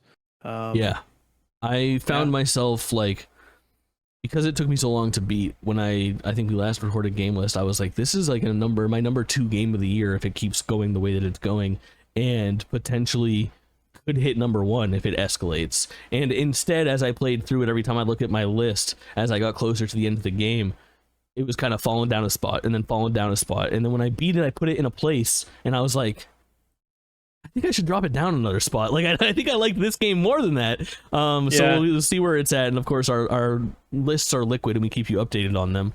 But very interesting. But it just goes to like, I don't know. The narrative was like not my Final Fantasy, which is always it's never anyone's fucking Final Fantasy unless it's 10 or 7. Like, but when you think about it, like if you look how things are received, like we're now pushing like, has there been a universally acclaimed Final Fantasy since 10? The answer is like 12 is close, 7 remake is close. But truly, 7 remake 11 and and 14 are outliers. Things, so I know. 13 too linear. People didn't love the battle system. People thought the story was weak. Honestly, like 13-2 or Lightning Returns, I think, are better received than Final Fantasy 13 proper. A lot of times, 15, obviously, a bunch of idiots don't like it. I think it's one of the best Final Fantasies ever made. I think it was a great game. Yeah, it's so good. But again, it's divisive. Like we haven't had just like an overall winner in a really long time. But I think this game does a lot right, and I think that Yoshi P and his team have a lot to be proud of for sure. Well, I think fucking Soken crushed it with the music in this game is second to none. Oh baby. I think it's impossible to have an overall winner right now because of the way Final Fantasy is. It is a series that changes with each entry, and with those changes you are appealing to a new section of the crowd. So every time you change it, you're going to be shifting away from part of your crowd but towards a different crowd. So there's never going to be another Final Fantasy that everyone is perfectly happy with. If they bring out a traditional turn-based one, then the newer action fans are going to be pissed. If they bring out another action one, the traditional turn-based are going to be pissed. So I don't think there will ever be a day when everyone's pleased with Final Fantasy again, but as long as it keeps changing, it's doing what Final Fantasy does best, and that's evolving. I would love to see 17 go turn-based, just because I feel like they have the opportunity to do it because of 15 and 16 proper both being action-based, essentially. 7 remake pretty much being action-based as well, even though it's got the like pausey menus with the ATB system, which I think is a great middle ground between the two of them. But I think the reason that I think they should go turn-based now is because, like you're saying, Colin, like if you want action, you have the opportunity to either go play the last 2, play 7 remake, 7 rebirth, or whatever the third 7 game is, which would probably be launching around the same time ish as Final Fantasy 17 if we got this show on the fucking road and they're developing something behind the scenes. I think it's high time. You know, we haven't had like let's just call it like a menu-based battle system since 13. I think that's part of the problem is they're making the games too big. The dev cycles are taking too long. They need to trim it down, make a smaller game, a smaller turn-based game. Sure. But also, if you are a Final Fantasy fan that likes turn-based games, just go play Octopath Traveler. It's out there. They made it for you. I was going to say, what if 17 came out and it was HD 2D, you know? I think that would be fucking cool. Octopath I think people 3. would fucking riot, but I think it would be cool. Oh, they would, absolutely. Yeah. At that point, they just need to remaster the old ones in HD 2D. Yeah. Let's blitz through a couple of the other things that we've been playing now that we're kind of out of like 2023 releases. Colin, you jumped into your third Battlefield in 2 months, Battlefield 2042. Yeah, so I got the platinum on Battlefield 1 and Battlefield 5. So I was like, all right, let's play Battlefield 2042. And it's great, man. The one thing I will say about EA is if they put out a bad game, they fix it more often than not. They fixed the Battlefront games. They fixed Battlefield 1. They fixed Battlefield 5. And Battlefield 2042 just had its 2.0 map updates where they reworked maps. They brought back traditional classes where you got your assault, support, engineering, and medic. I think, or sniper. I don't know what they're called, but they brought back like the 4 traditional classes. Recon. Yeah, that's it. Yeah. That's it. Yeah. But it's fun, man. It's got the 64 versus 64 maps, which are super hectic, but I like that.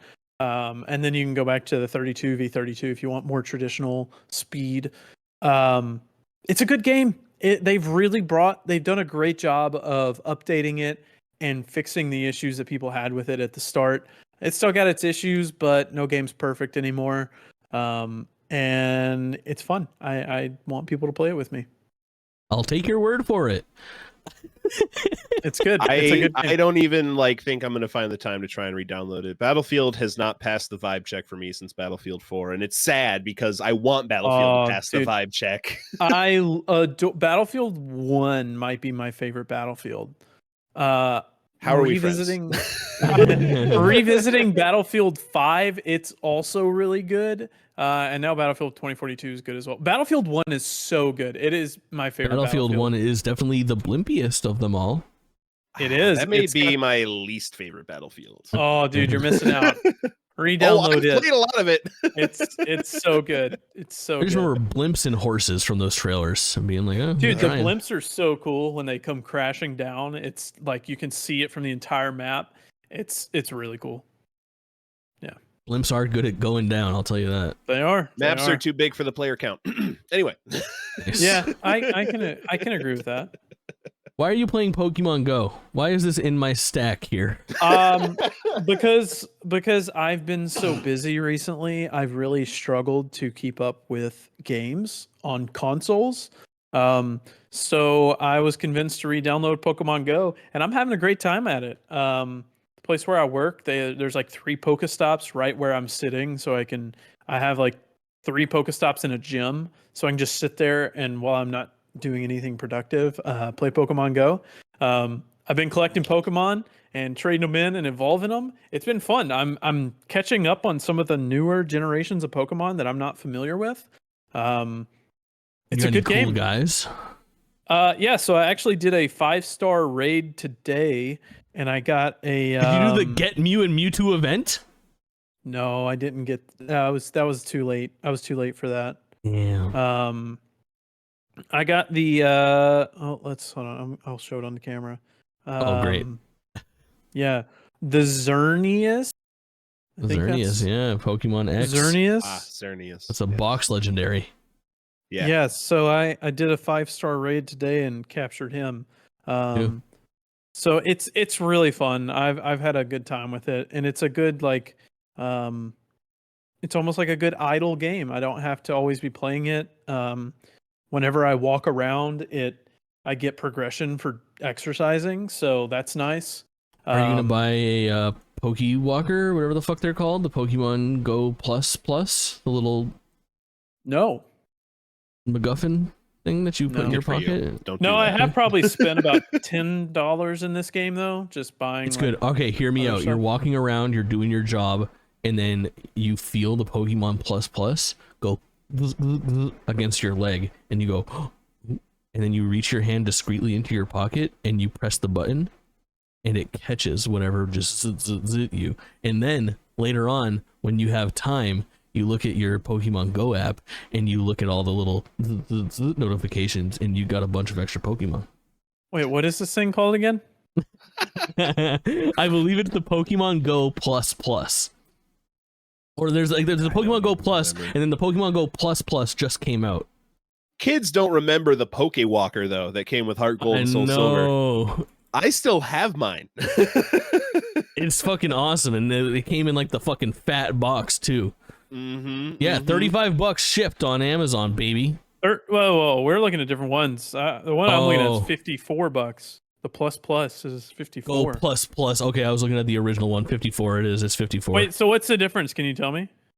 The Pokemon Go Plus is the new one with the functionality that works with I don't know. No. The answer does is it no. automatically catch them for me? I mean, if I you're can gonna have to do some research, but I think the idea is yes, it can. It can do that without you looking at an interface. Plus, then. Take a look. $55 nice. DLC for your Pokemon Go game. While you're ordering from the Pokemon Center, may I interest you in buying a Wiglet plush? Oh no. I know the picture you're talking about. Enjoy- Thank you, man. Would you enjoy, This is going on YouTube. Would you enjoy a 3 1/4? No, it's a 10 1/4 inch Wiglet Poke plush. I don't know what you're speaking of. Show Well, me You want a if dildo you- Pokemon? If you Yes. are a video Wait. podcast watcher, you can see right now Oh, the Wiglet Wow. Poke Plush, $25 shipped, and you How can did get that this now. get If you're through, not, you production? should Google Wiglet Poke Plush, WIGLETT. wait. Do I It's have phallic. a Wiglet in my Pokemon? In my Did they add the Maybe. newest gen already? I don't I think don't so. know. I don't think so. I think it's coming soon. I I think have that no idea. might have been what they announced at the Pokemon Presents, Wow. which we'll get into in a little bit. Interesting. I want to talk just very briefly. I'm going to talk more about it when I've rolled credits, but I am like 25 hours deep. Whoops. I tried to pull up the image and We just got flashed. It's fucking Wiglet again. Don't look at my Wiglet. Please respond. I showed you my Wiglet. Xenoblade Chronicles Definitive Edition, as you can imagine, as one does. I've played Xenoblade Chronicles 3. If you listen to this podcast, you know that it was my game of the year for last year. I adored it. I then jumped into Xenoblade Chronicles 2, and it didn't really grab me, and I realized I should stop playing these games in backwards sequential order, and I held off quite a bit. It felt bad paying $60 for a game that's been out for 3 years. That's a remake of a game that came out 10 years ago. But I decided to fucking bite the bullet. I was like, you know what? I'm obsessed with this fucking franchise at this point. I should own all 3 of them natively on the Switch. Let me get this thing. And I was just like, I'll just start it, see how it grabs me. 20-something hours later, I am so hooked. I'm playing it for hours and hours every single night, and it is so fucking fun. And it holds up so well. And I'm surprised at how little it changes from the original game, because I've played that game in the last year or so for a few hours just via Dolphin, via emulation. And the Definitive Edition just adds some quality of life stuff, but doesn't reinvent the wheel in any way. Really nice remaster and just so fucking good.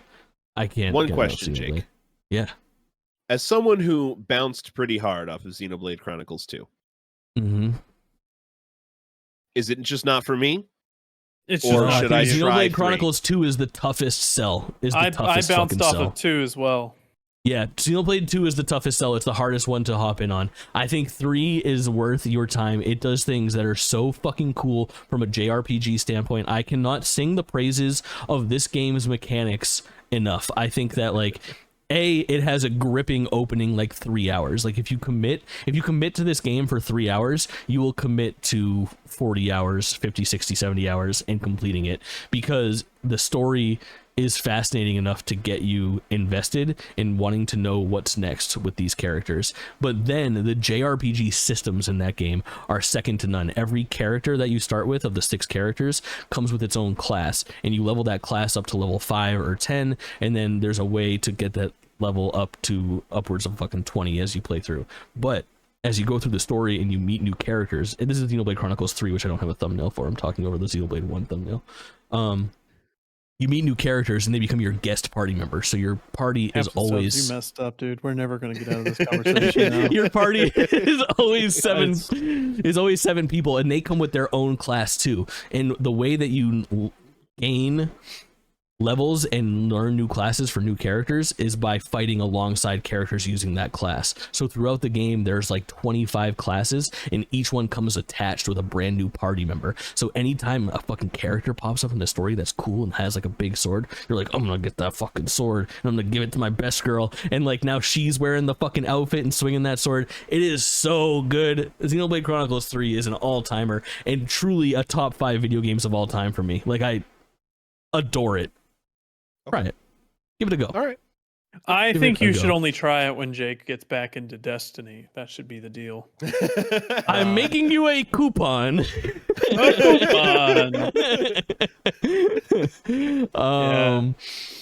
but not least, Colin, on your list, you've been playing Diablo still?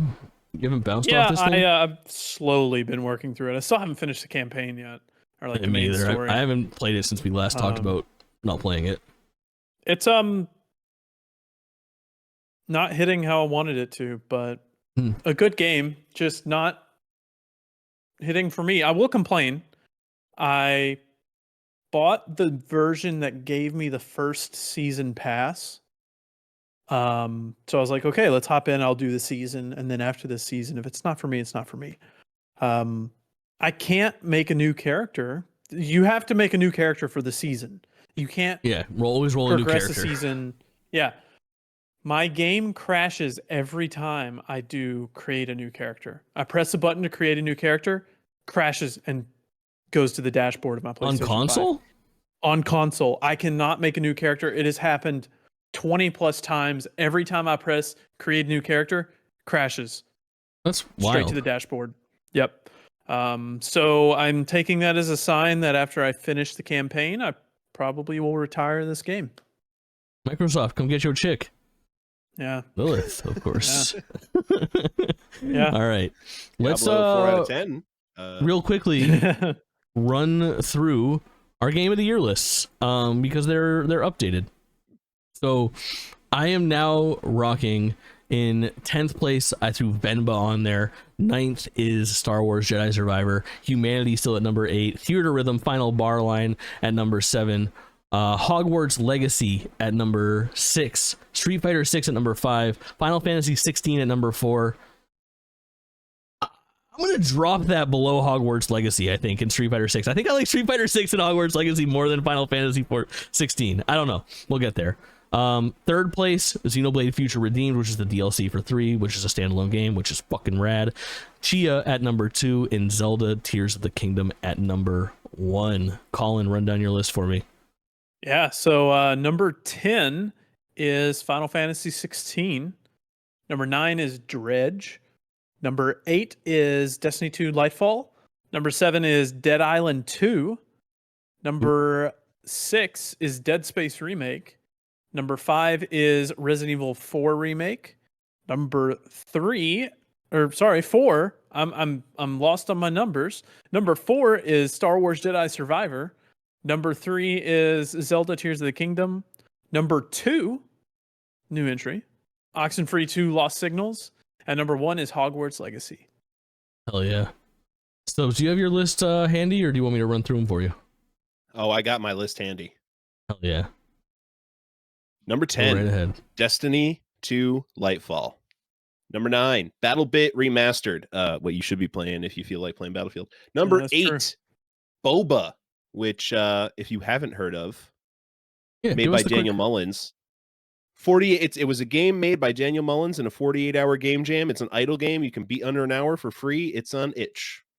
And it is a game that left enough of an impression that there's a chance that one stays on the list by the end of the year. Nice. Fuck yeah. Number 7, Dredge. Number 6, Cassette Beasts. More people, please play that game. Number 5, Remnant 2. Number 4, Hogwarts Legacy. Number 3, Zelda Tears of the Kingdom. Number 2, Star Wars Jedi Survivor. And number 1, Baldur's Gate 3. Nice. All right. Now, let's talk about why you guys are wrong not having Zelda at the top of your list. I'm just kidding. Oh, I'm kidding. But all I'm saying is you forgot how it feels to play Zelda. You forgot how it feels being in that sandbox and putting things together. Oh, baby. Tired know of what I exploring the haven't Underdark, forgotten? waiting for credits. Oh, truly. You know what I haven't get it. forgotten? I haven't forgotten how magical it was to walk around Hogwarts for the first time, or how amazed I was when I could walk to Hogsmeade from Hogwarts and I didn't have to fast travel there or load a different map. I wish I could spoil things about Baldur's Gate. That's all I'm saying. It does cool things. It does cool things. But all right. Until we start fighting, let's get into some news. Gamescom, baby, was today. Colin, what do you think about Gamescom? Yeah. Can I just, before we do anything, it needs to be mentioned at least once. I am so tired of the stupid trend of all these idiots rushing stage to spew nonsense. Dude, Keeley was such a fucking professional. He absolutely crushed that shit. I was so happy. He did He was great. like, he's like, dude, he did the fucking like angry gamer dad of like, so disappointing. So disappointing. I was like, hell yeah, dude. Like, he did not skip a fucking beat. He absolutely sidestepped that fool. They barely got a word in. Nobody gave a fuck. And he kept on going with the show. It was very, very well done. But yeah, it just really pisses me off because they're going to start closing up these things from outside visitors. Like, they're going to close it to where I'm not allowed in anymore. it's also like, so that's happened now at, Game it wasn't at Awards. Summer Game Fest, it was at Game Awards last year, right? And now ONL, and he's gonna have it locked the fuck down for Game Awards, but it's just such an annoying like asterisk to have, like obviously this would happen at the fucking Game Awards and not at the Grammys or the Oscars or the Tonys. And I know we're not there yet, but he's working on getting us there, and we need to have the little show-stopping shenanigans like that. And this guy has a history of it. He actually rushed a German news broadcast a little while ago, so this isn't his first time doing it. But it's just very annoying, and I never want to see that person's face again. So maybe you know what? Won't. As they will a be point, executed. I didn't even know what that guy said until I read headlines. There's something about GTA 6. I didn't read any of the headlines yet. I've been making content. It was like baby. Bill Clinton wants GTA 6 or something like that. Oh, was that it? God. But I heard nothing. Like they did a great job cutting the mic and just like that's good. Like they handled the situation to the best of their ability. For sure. It's just like infuriating. It is professional. Yep. Keely nailed it though. Just I don't know.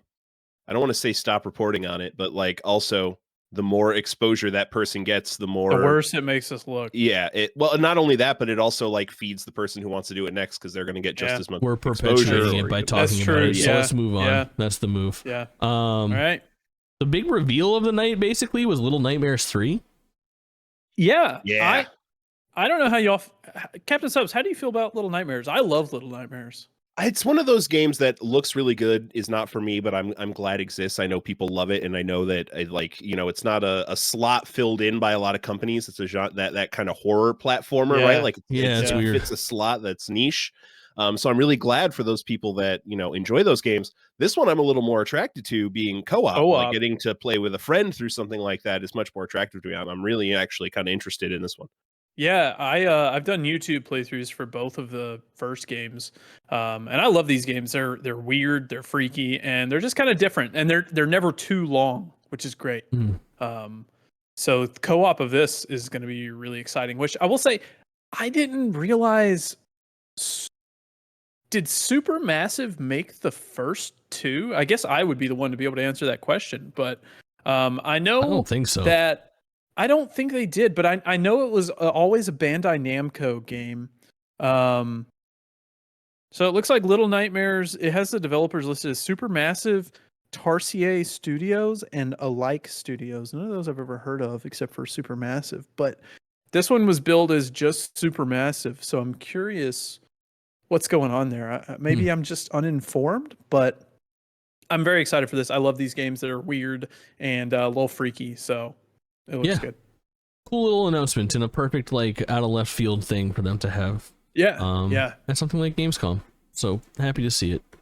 The next thing I wanted to talk about was just a little bit of Mortal Kombat 1. We'll talk about Mortal Kombat 1 probably in earnest next time we record. It depends on when we record next. We've been kind of doing these like middle of the month things where game season hasn't been moving at a very rapid rate. There's only been a few big drops every single time.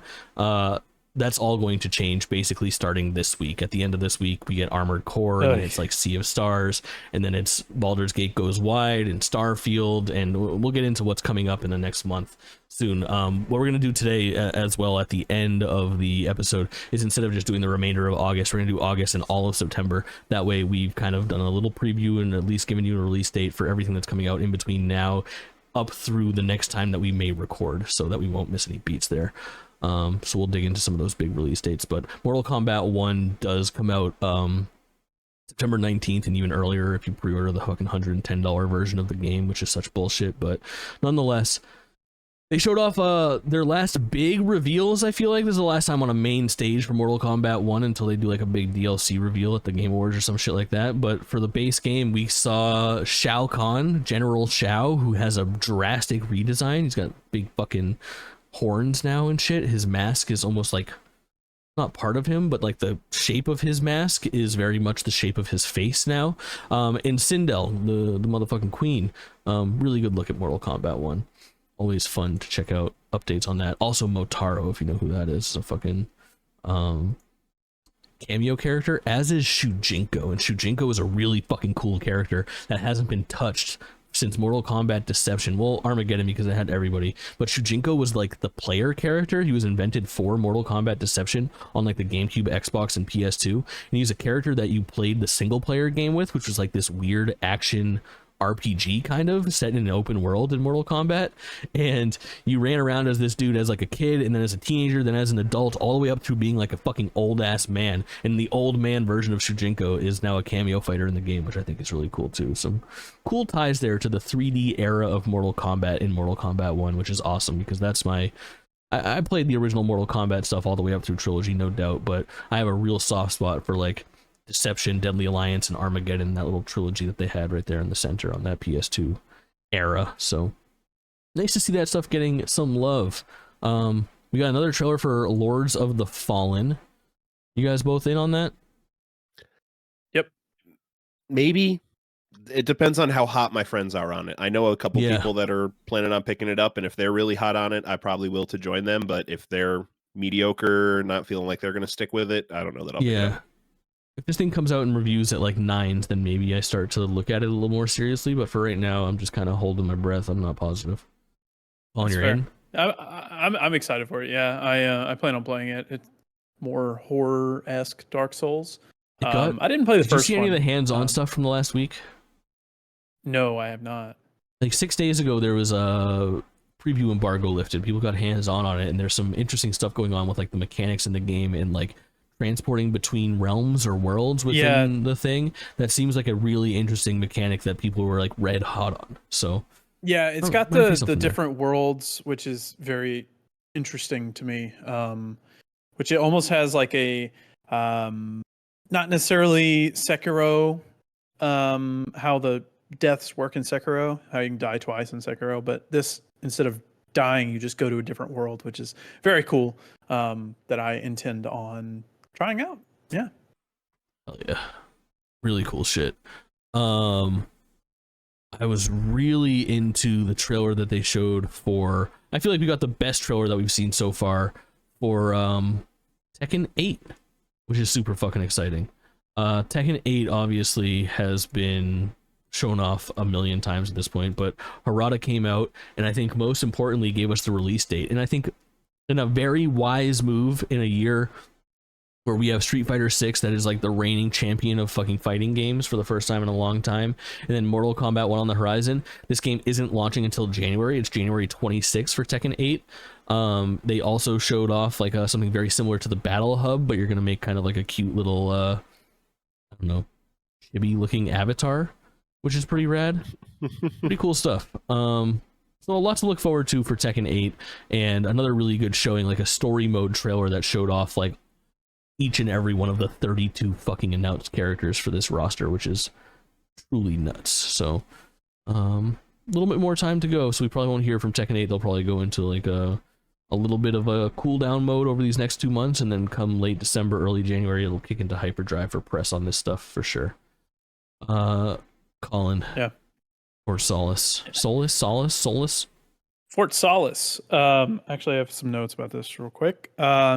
This is a game. It's got Roger Clark, known for Arthur Morgan in Red Dead Redemption 2, and Troy Baker, known for Joel in The Last of Us, and a ton of other stuff.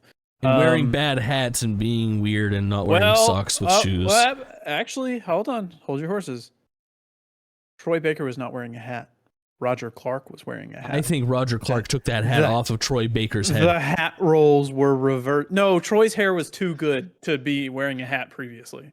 Troy's hair's never good. It was far too good to be wearing a hat before that. Okay. But yeah, so Fort Solace, they talked about Roger Clark said he saw Troy Baker's butthole. Such a weird moment. But he didn't actually see his butthole. It was where Troy like jumped into a wall and put a hole in it with his butt. Yeah. So yeah, it was an interesting it was an interesting conversation. But I have this game downloaded on my PlayStation. I will be doing a full playthrough on my YouTube. It is space horror type stuff. Not much is known about this game actually in terms of the story and what's actually going to happen. Want to know what I know about it? Its Metacritic score is sitting at a 60. That's okay. I have a tweet about this game a couple months ago. The tweet was oh god, let me find it. Talk about this game while I find this tweet because it's actually Nobody golden. wants that. I'm just curious what the gameplay is. What is this, first, third person? What's like? I believe the gameplay is more similar to Life is Strange than anything in terms of what you can interact with in the Okay. world and All right. how you're kind of on rails, but not really. Not 100%. I have a tweet a couple months ago that says, I'm confident this game will release with a Metacritic score of like 65, but I will play it and love it anyways. Who said that? So You? I said that. I tweeted this Nice. on June 6th. I tweeted You it on posted June it 6th. on X at Kaulin, Kauline, Yeah, on X. Yes, underscore. Don't forget the underscore. _ But yeah, if you're curious about this game and you don't want to pay, I think it was $30, which isn't bad. Just watch my playthrough. It'll be coming out very soon. or come back here next month, or both. Yeah, or both. Do both. All right, you weirdos, talk to me about fucking Expeditions, a Mud Runner game. Oh, I'm excited. All I had, they had me at Mud Runner game. That's all. Boy, I tell you, I cannot wait to pull my big old Cummins pickup truck into the country, and I'm gonna be tugging them loads like you ain't never seen before. See, Cummins is just an engine. They don't make the whole truck. But I said the Cummins in my truck, sir. Oh, okay. I thought I just heard the Cummins truck. Well, you are mistaken. The only one sorry to coming say. in my truck is me. I played SnowRunner. I missed Mud Runner, but I played SnowRunner, and it's a very. You don't even know about the original, the real original. I passed Mud Runner. Yeah. There was one before Mud Runner. Yes. Oh no, I haven't heard about that. Spin Tires is the very first game made using the engine that runs Mud Runner and Snow Runner. Okay. That game is caught up in a very long, lengthy, and storied legal battle that I do not know all the specifics of. Oh, interesting. Yeah. I think this is like the perfect podcast game. It's like slow and you can relax while you're playing it, but it's got like fun progression. Like buying the next winch for your truck to where you can pull yourself out of something from further away or something. It's very fun. It's just a relaxing game. I see Jake rolling his eyes over there. Just the fucking quote, the standalone quote of like, it's just great progression, like buying the winch so I can pull myself out of stuff better. It's just so fun. It's great. It's not explaining it well. Well, you see, it's similar Lord. to what Stubbs was on about earlier in the Motorfest. Is I play it because I like to pull big trailers real slow through mountain ranges, Sure. and Stubbs plays it because he likes to adjust his differential on his truck and make sure he's got the precise amount of torque and pound-foot of towing or whatever. It's pound-feet of torque. Damn it. I was so close. To set the stage for my excitement for this game, I have 300 hours of SnowRunner on Epic Store on PC. I have another 100 hours of SnowRunner on Steam on PC. I own SnowRunner on Switch. I own SnowRunner on PlayStation. I also own Mud Runner and Spin Tires on PlayStation. And I've probably put about 40 or 50 more hours into SnowRunner on Xbox console through Game Pass. Wow. Holy shit. Yeah. You play it more than I do. Day one expeditions. Easy. All I had to do was hear this game existed, and I immediately sent it to 3 friends who were already planning our day one to go and play these games. Like, this is so ridiculously up my alley. It's not fun. I talked about niche games. This is niche gaming, people. All right. Yeah, I get it. sure. Not everyone is in for Expeditions, a Mud Runner game, but the people who are in for it will sink several hundred hours into just drive in their Jeeps or their Broncos. I kind of like that this one looks like it might be a little bit more leaning towards some of the scout vehicles being more useful with the expeditions part, because a lot of like in SnowRunner is the most gamified one, which is why now I'm really genuinely excited. I picked up spin tires because it was something I wanted in video games. I wanted off-roading realistic physically in video games. Spin tires is not a video game. It is like a proof of concept for the engine. Mudrunner is kind of the same thing. It doesn't have progression paths and missions to complete. It's more just like a proof of concept for the engine. SnowRunner is the first one where it's really a video game. You have progression and missions to complete and things as levels to unlock that let you buy higher level equipment. And yes, I mean, yeah, it's buying a new winch, but you're arguing with yourself every time you learn this. Well, the base winch does this. I could get the winch that has a longer tow rope or the winch that pulls harder. Or I could get the winch that'll work even when my truck's not off, but that actually pulls a little bit weaker because it only works on battery power. But I usually need my winch when my truck's flipped over. You know, I don't like it's when the engine won't run when it's so there's a lot of things to consider. It's not just picking the most expensive winch and now you have the best one. You're deciding how you're kitting these things out. I think that's where a lot of the fun comes in. And in games like this, it's almost less about how you set up the motor and more about how you have the transmission set up and which transmission you have in there and how you have the differential set up and locking or not.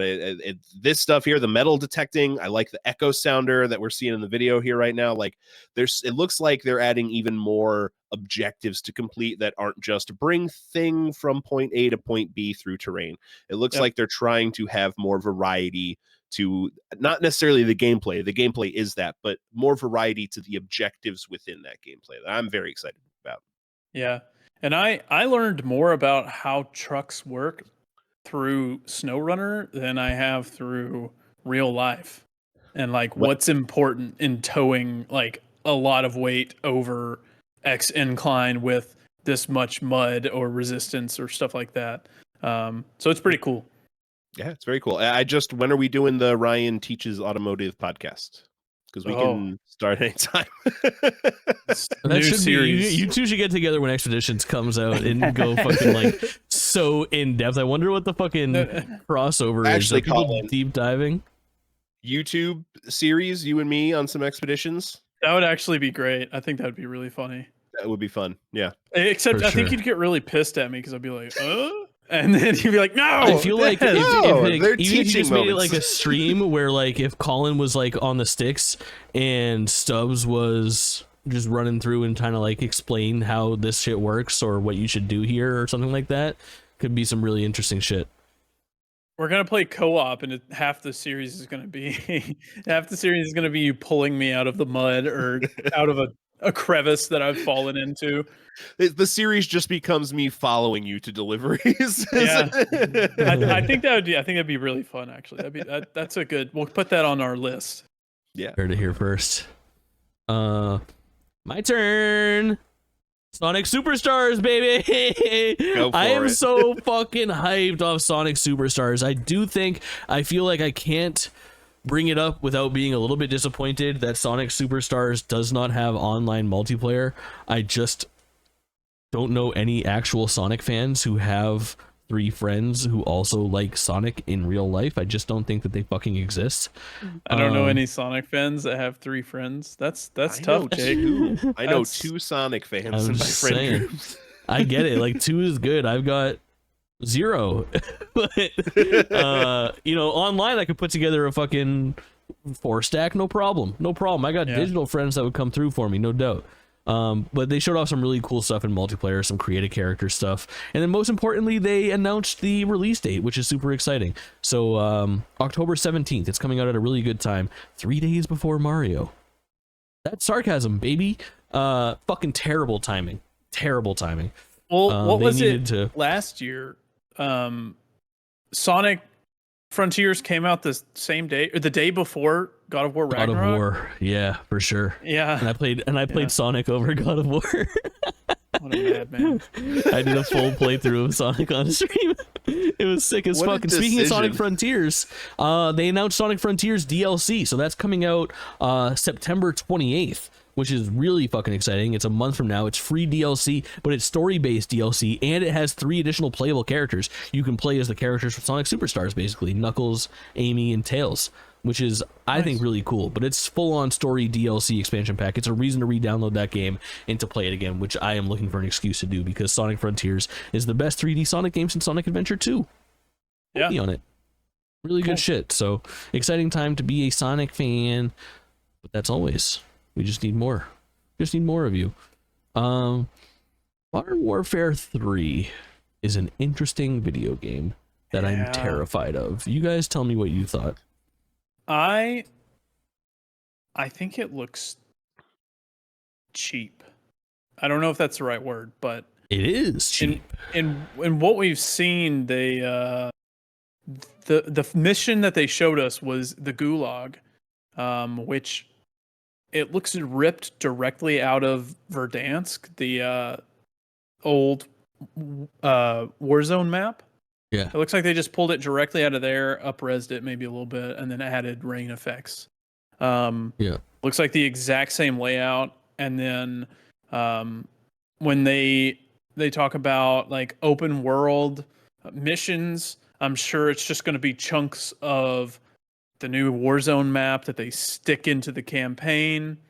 And then they talk about open world zombies, which is literally just going to be the Warzone map with zombies. And it's like, then not to mention that the multiplayer maps are all remakes of original maps. Remakes of Modern Warfare 2 maps, which is fine on one hand. Like, that's what people like. They like those better than the new maps, but still it's like, it just feels cheap. It's like, it does. It feels like a cash in, and this is the game that was supposed to be DLC. It's supposed to be the and they've tacked on a $70 fucking price tag and called it Modern Warfare 3. And I think it's got it smells like stink.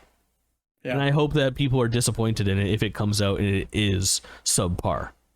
Yeah. But I am upset that Activision has forced Sledgehammer into working on Modern Warfare, because personally, I was a big fan of what Sledgehammer used to do, because they did Advanced Warfare, which I thought was great.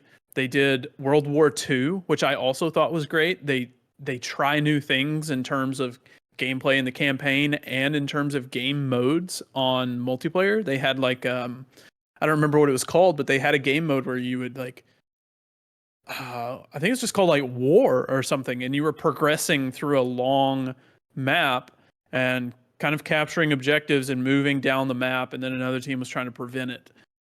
It's kind of like Breakthrough in Battlefield, but Call of Duty version. But I wish Sledgehammer was allowed to do stuff that wasn't Modern Warfare. I wish they would release them back into letting them be more creative.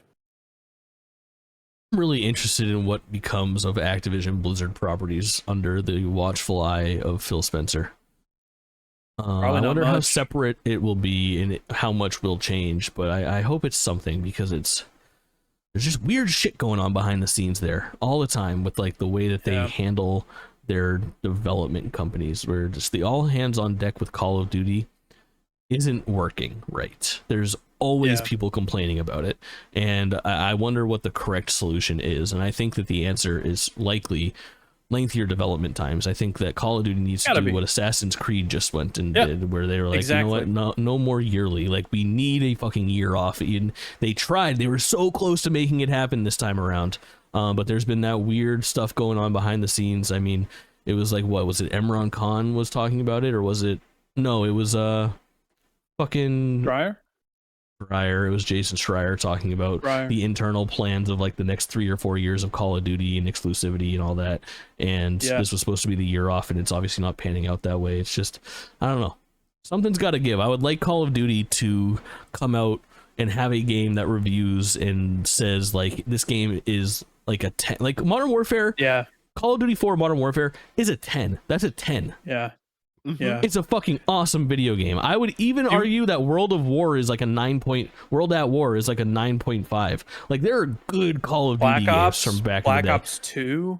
Yeah. Very good shit. I would love for a Call of Duty game to come out and be like, they just redefined what Call of Duty is. You got to play this video game. And I want to know my theory? Interested.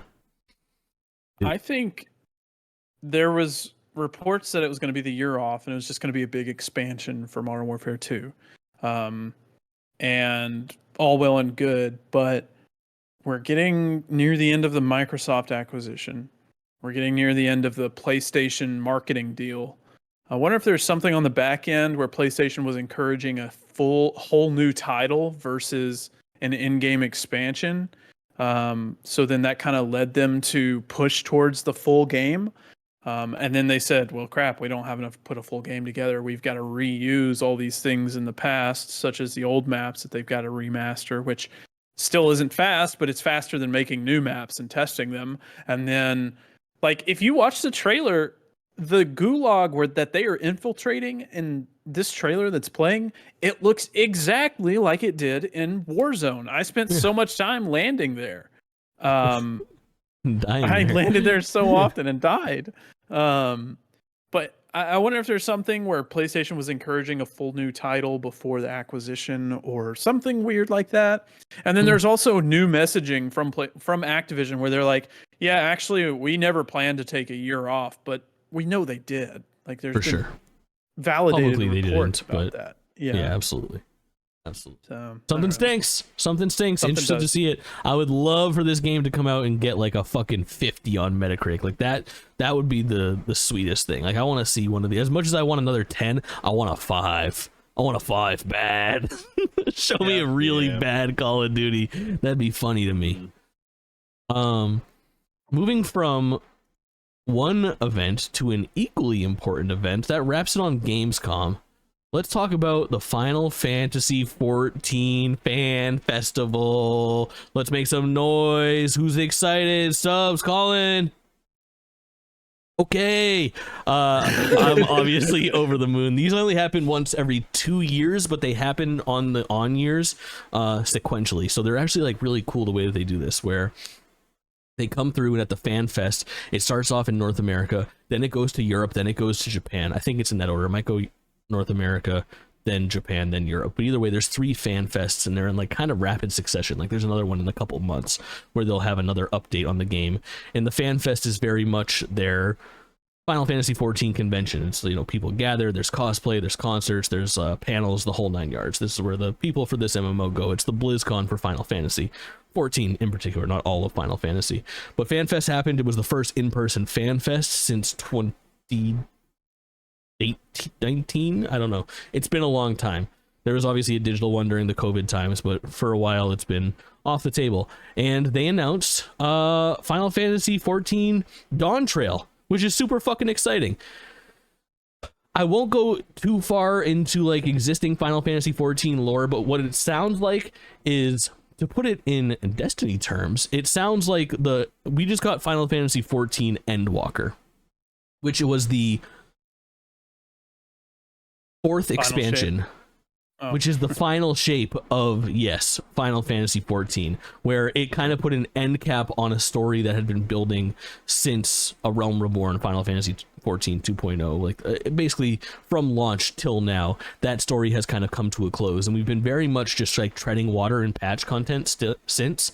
And the vibes on fucking Dawn Trail are so immaculate. It is very much hey, you saved the world, let's go on a vacation. Doesn't that sound fun? Like, we're going to like an uncharted island that is very far away from Eorzea, which is the world that we have come to know and love. Oh yeah, I don't know if it still counts as Eorzea, but either way, it's way off the beaten path, and it is very much like a new start for your Warrior of Light, your character, and the group of people that he rolls with primarily. So super exciting, cool to see. Slim on details of what is going to actually be included. This fan fest kind of included a lot of like, similar to your Destiny event today, there was a lot of like, here's what it looks like getting there. This is the next like season of content, if you will.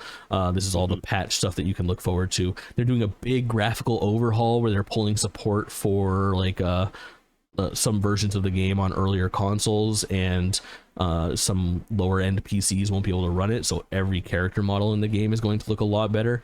And then what will happen next is at the next Fan Fest, they will dig in a little bit deeper to the systems of Dawntrail. They'll announce the new subclasses.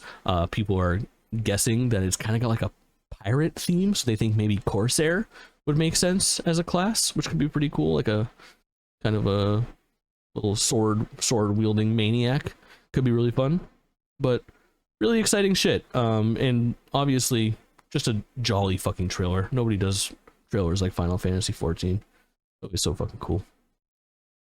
I think that's all I have to say about Dawntrail for now. You're gonna hear me talk about it a lot over the next couple of years until it comes out. Which I think it did get like a windowed release date. It's like summer of 2024. So, good stuff.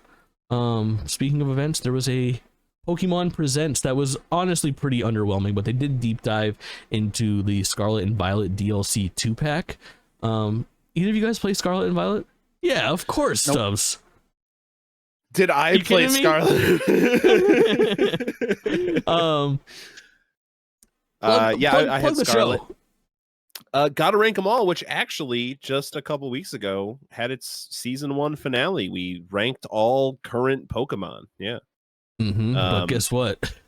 They fucking can't stop themselves. They're adding more. You're damn right. And there's like already between these two expansions, there's like at least 10 new Pokemon coming. Yeah. We've seen a good handful. Honestly, I haven't sat down and watched this whole Pokemon Presents. Life's just been busy. I've seen bits in pieces, and I've seen the pictures of a lot of the new mons that they've shown, but I haven't watched it start to finish. So it's pretty good. Honestly, DLC for Pokemon games is a problem for me because I didn't find the follow through. I bought them, but I did not find the follow through to actually play the DLC for Gen 8 in the Galar region. So I'm probably going to drop the money on this, but am I going to find the time for it? I don't know. You got to do it. That fucking time that I spent I had left off in Sword and Shield right before the Elite Four. I was like, I can go beat the game now, and I just kind of never picked it up and did. And then I went back and I was like, I never finished that game, and I sunk like 3 or 4 hours into the end game stuff. I beat the Elite Four and caught the legendary, and I was like, I like this, I want more Pokemon. And I was able to go and buy the expansion packs 1 and 2 and then go experience like an extra 20 hours of Pokemon story content that ended up being really, really good. I liked that DLC way more than I liked the base game story of Sword and Shield, for sure. So I don't know, I'm not over the moon about the stuff that I've seen so far for Scarlet and Violet, the secret treasure of Area Zero, but I don't have much time to decide because they announced the release date of the first pack, which is called the Teal Mask, and it comes out on September 13th, so it's only 3 weeks away or so. God, so, yeah, it's so freaking close.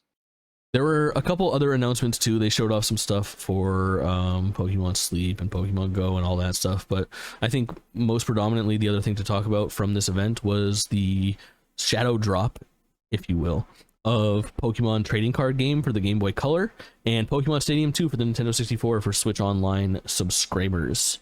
Pretty cool. And those games, that's fun to slap. See. They haven't added any. No, they haven't added anything for GameCube yet through that service. No. No, we're charging $40 for remasters, baby. Yeah, we can't be feeding you fucking free Metroid remake Prime Gale and of a bunch Darkness. Then, God damn it! I know, Coliseum at least. Let us live. It's crazy, but not bad. Other weird things going on at Nintendo. I think that's it for events. But the announcement of the retirement, the verbiage is a little weird on this. But the announcement that Charles Martinet, never ever got it right, will no longer be voicing Mario starting motherfucking immediately, which is crazy to me. It really kind of fucks me up, man. Like, that's one of those things that like your childhood is defined by, and then life has to happen, of course, and it breaks your childhood a little bit. Yeah, it does. Like that's been the voice of Mario for all of my life, and I understand that life's going to happen. That voice isn't always going to be the same, but it does not change how effective it is to me and my nostalgia, regardless. Yeah, it's a crazy series of events, and I really want to read this because it's it's a little weird. It doesn't feel like retirement. I don't know whose decision it was. Charles responded to it and said, on to the next adventure. It doesn't sound like this guy is done doing voice work. I don't know why it went down this way. Obviously, you look to the Mario movie and Chris Pratt, and maybe they want to go in a different direction. It just doesn't seem right. Charles Martinet has been the original voice of Mario in Nintendo games for a long time, as far back as Super Mario 64. Charles is now moving into the brand new role of Mario Ambassador. This is like Shigeru Miyamoto, Fellow of Nintendo. They just make up roles for people. With this transition, he will be stepping back from recording character voices for our games, but he'll continue to travel the world sharing the joy of Mario and interacting with you all. It has been an honor working with Charles to help him bring Mario to life for so many years. We want to thank and celebrate him. Please keep an eye out for a special video message from Shigeru Miyamoto and Charles himself, which we will post at a future date, which I assume will be at a Nintendo Direct or something similar to that, maybe for this Nintendo event that's coming up during like PAX West. They'll find a way to. Can I just say, after the Mario movie, when Mario Wonder, is that the new one? Whenever the trailer released for it, people were like, oh yeah, that sounds like the Mario I know and love. He's back, baby. And just like hating on the Mario movie. And I never said it because I don't know nothing about Mario, but I was like, does that sound like Mario, really? Sure. But to all those people that were like, oh yeah, he's back, you were wrong. It sounds more like Mario. I want you to know you were Pratt wrong. Did. That's he for does sure. sound like more like Mario than Pratt did, but it just sounds like somebody doing a Mario impression. Why not have the guy do it? Something stinks, man. I don't know. My hope is that something's not wrong with Charles. That'd be like the biggest fear. Chances are something is wrong. He's an older gentleman, and you don't want to even bring that kind of nonsense into the world. But if something was, he's the type of guy who wouldn't want to say, I'm sick with blah blah blah. It's been a good ride, but I gotta step back. He's the type of person that would, unfortunately. Yeah, and it's one day he will not be the voice of Mario, regardless of where he's at now. True. Now might be the best time to swap it over because they saw the reception to Chris Pratt as not that bad. So they're like, well, they were testing the water. The water's fine. It's time to move on. You will be cherished and missed. It's really fucked up. Yeah, he did a great job. But I hope that he can do something cool as ambassador, Mario ambassador. I don't know what the fuck that means, but you know what? The other thing, I'd be remiss if I didn't mention that as great as he is as the voice of Mario, I feel like we're going to get a great Mario impersonator. Whatever happens next with Mario's voice, especially in games, is going to be fine. I really worry about the voice of Wario. You know what they should do? Wario is distinct, man. You know who's really good at voices? Justin Roiland. I'm sure they could I thought get you were Justin about to Roiland say fucking what's his name from Fort Solis.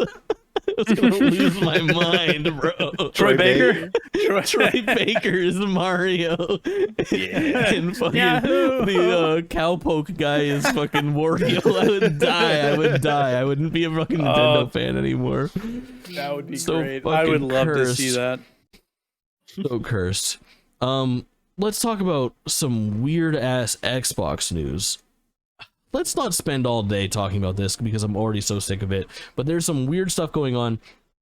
Obviously, the FTC said good to go in America, which made Microsoft put the fucking pedal to the metal on all the places that it got declined. So to combat the CMA in Europe that had previously blocked the deal, they have reached out with a new restructuring plan that includes giving the Activision Blizzard cloud streaming rights of all of their games to Ubisoft, not only to bring to Ubisoft Plus, but to do with these rights as they please and bring them to other streaming services such as Nvidia GeForce Now, which is now confirmed to be getting fucking all of Game Pass's games. It's a wild little series of fucking events. On top of this, Microsoft has eliminated Xbox Live. No longer does Xbox Live exist. It's Xbox Game Pass Core that comes with like a little selection of fucking video games. So the terminology Xbox Live is basically dead, which is sad to see something like that go. I know it's just the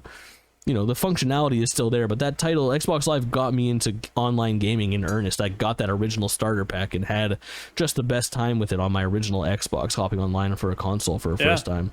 for the most part. But it felt like a changing of the guard. Game Pass Core available now. And then last but not least, Xbox 360 Store going offline, which is wild. It's not happening until July 29th, 2024. So there's still almost a year left to get Xbox 360 games. But like, I'm a weirdo who still uses their 360 a lot. Mostly it's to stream like quasi retro games, like games from 15 years ago that I think are cool to stream. Like I played Star Wars The Clone Wars Republic Heroes on its native console the other day, and it was fucking sick. Hype for the Ahsoka show, which premiered 55 minutes ago. Holy fuck. That's gonna be dope. But I don't know. I don't like. I worry about that. Like, it's not easy to get a lot of digital games, and I think that we'll see a very similar thing happen with like when they shut down the Nintendo Wii U shops and the 3DS eShops this past year, and there was kind of that outpouring of like love for these digital games that wouldn't be able to be found, but also sort of like video game journalists taking the time to go through and be like, these are games that are disappearing. If you want them, grab them now. There could be some interesting stuff going down in between now and then of like, what is not going to be accessible? What do I need to do to prep for this if I want to download these games, locally store them, and have them available to me in the future? So yeah, where are you guys at it's on any of this unfortunate. Microsoft stuff? It's Microsoft is in such Sick a of it? wild flux right now. Yeah, I'm kind of I'm glad Microsoft is taking steps to fix their place in the gaming space. I think the gaming space is healthiest when there is good competition between, everyone in the market. yeah, absolutely. But I'm a little sick of hearing about them, honestly. They've been in the news so much for Yep. For sure. all their various things, good and bad across the board. And I'm glad when it's good, and it's unfortunate when it's bad. And I know it's growing pains for them. I'm still gonna stay, Game Pass subscriber till I die. So it's no Same. ill will. Game Pass for life. It's too good of a value. Too good of It a really value. is. Let's just move on to a couple quick things. I just want to talk about the fucking great release date shuffle that just transpired. Colin and I talked about this just wonderful. via text over the last couple weeks of things have like come together. But basically what happened was it started with Assassin's Creed Mirage, which changed its release date from October 12th to October 5th. And that was all sort of in an effort to put some more space between it and Spider-Man 2 and and Super Mario Wonder, which both come out on the 20th. So smart move. At the same time, Alan Wake 2 did the same thing on the other end. They moved from October 17th, 3 days before Spider-Man, to October 27th, a week after Spider-Man. So it's like these little micro adjustments that people have made. These publishers are making the decisions of to sort of space things out. It's been a dense year for video games, and if they can give a little bit of breathing room for some of these big titles to exist and have, even if it's just a week, that week to shine and not be overshadowed 3 days later by just gigantic first party titles, I think it's better for Alan Wake. And then it's all kind of on the back of like Baldur's Gate kind of started it this year a little. Well, no, Dead Island 2 started it this year. Dead Island 2, yeah. And then Baldur's Gate just did their little mini shuffle where they pushed the PC game up a week and then moved the console version a month. back 3 weeks. Wasn't it a month? They pushed it up like okay. a full month. I got it the other way around. Okay. Yeah. Really cool. Just being flexible with this, like just being realistic with their release dates and not just sticking to these fucking things, even though they're like far out. Like WrestleQuest came out today. It was supposed to come out 2 weeks ago. The day before it was supposed to release, they found a game-breaking bug that was releasing, that was allowing save data to get corrupted.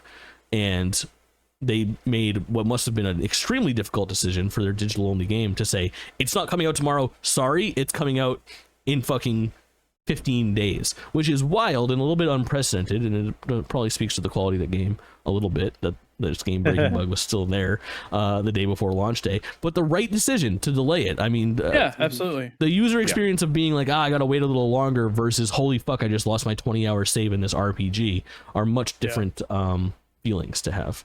Yeah, and it's kind of a flex for Spider-Man to be like, I had 2 games move to avoid me, because that's going to be a big game, and I can't wait for it. Yeah, well, you know what game really needs to learn that lesson? Horizon. Oh God, yes. Seriously, they fucking Truly. do. Yeah, yeah. They think and- they wear bigger pants or something. I would yeah. be remiss if we didn't mention in February of 2022 when a little game called Xenoblade 3 was announced for September, which was then pushed up to July. Oh, wow. that's a fucking crazy story. 2 months early, we got that game, and it ballsy came out move. as good as it is. Really Yeah. dope. They had to be Really sitting dope. on that for a long time, huh? Monolith Soft, no one does like Monolith Soft. You do yourself a favor next time you're doubting if Monolith Soft is a good developer. Go look at everything that they've touched outside of Xenoblade. It's fucking nuts. It's like Super Smash Brothers, Duty? Animal Crossing, and Splatoon. It's just like nothing but fucking Nintendo hits since they were acquired. It's wild. Zelda, Yeah. of course. Of course. Here's Of the kingdom. course. Open worlds, Yeah. baby. Well, hey.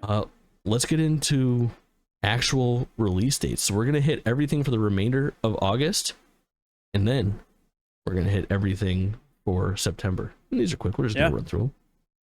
Real quick. Let's see. We have Armored Core 6, which is coming out 25th. It's this Friday. It's just around the corner. Are either of you guys getting that? I want to, but it might not be in the budget for right now. I gotta see how it reviews. It's a busy season, man. Yeah. I don't know. Everything I see from the gameplay doesn't make me think it'll be my kind of game. It looks too fast paced for the kind of game I like. Yeah. I don't know. I might be wrong, but I played Armored Core games, and intense mech games, the more complicated those menus get, the more out that I am. I need to see some reviews on that. If it comes out and it's getting like 9s and 10s, and they say this is like somewhere between the Armored Core that you remember and Dark Souls, maybe I need to get in. But I can wait. If it starts getting 8s and 8.5s, and they say don't try it if you don't like mech games, then it's an easy pass. What is not an easy pass is Sea of Stars, baby. I can't fucking wait for this. We've talked about this at length, and we're going to talk about it a lot on the next episode of GameList, because everybody and their mother should be playing this. Not only can you get it on PC or Switch, you can get it for free if you have a PlayStation Plus Extra or Premium account, or Game Pass day and date on both big consoles on August 29th. Stubbs, you in on Sea of Stars? Time as long if I can make the time for it. You know, how Same. far am I in my Baldur's Gate save? Yeah. Yeah, I get it. Yeah. I'm in. I'm going to be very, very in.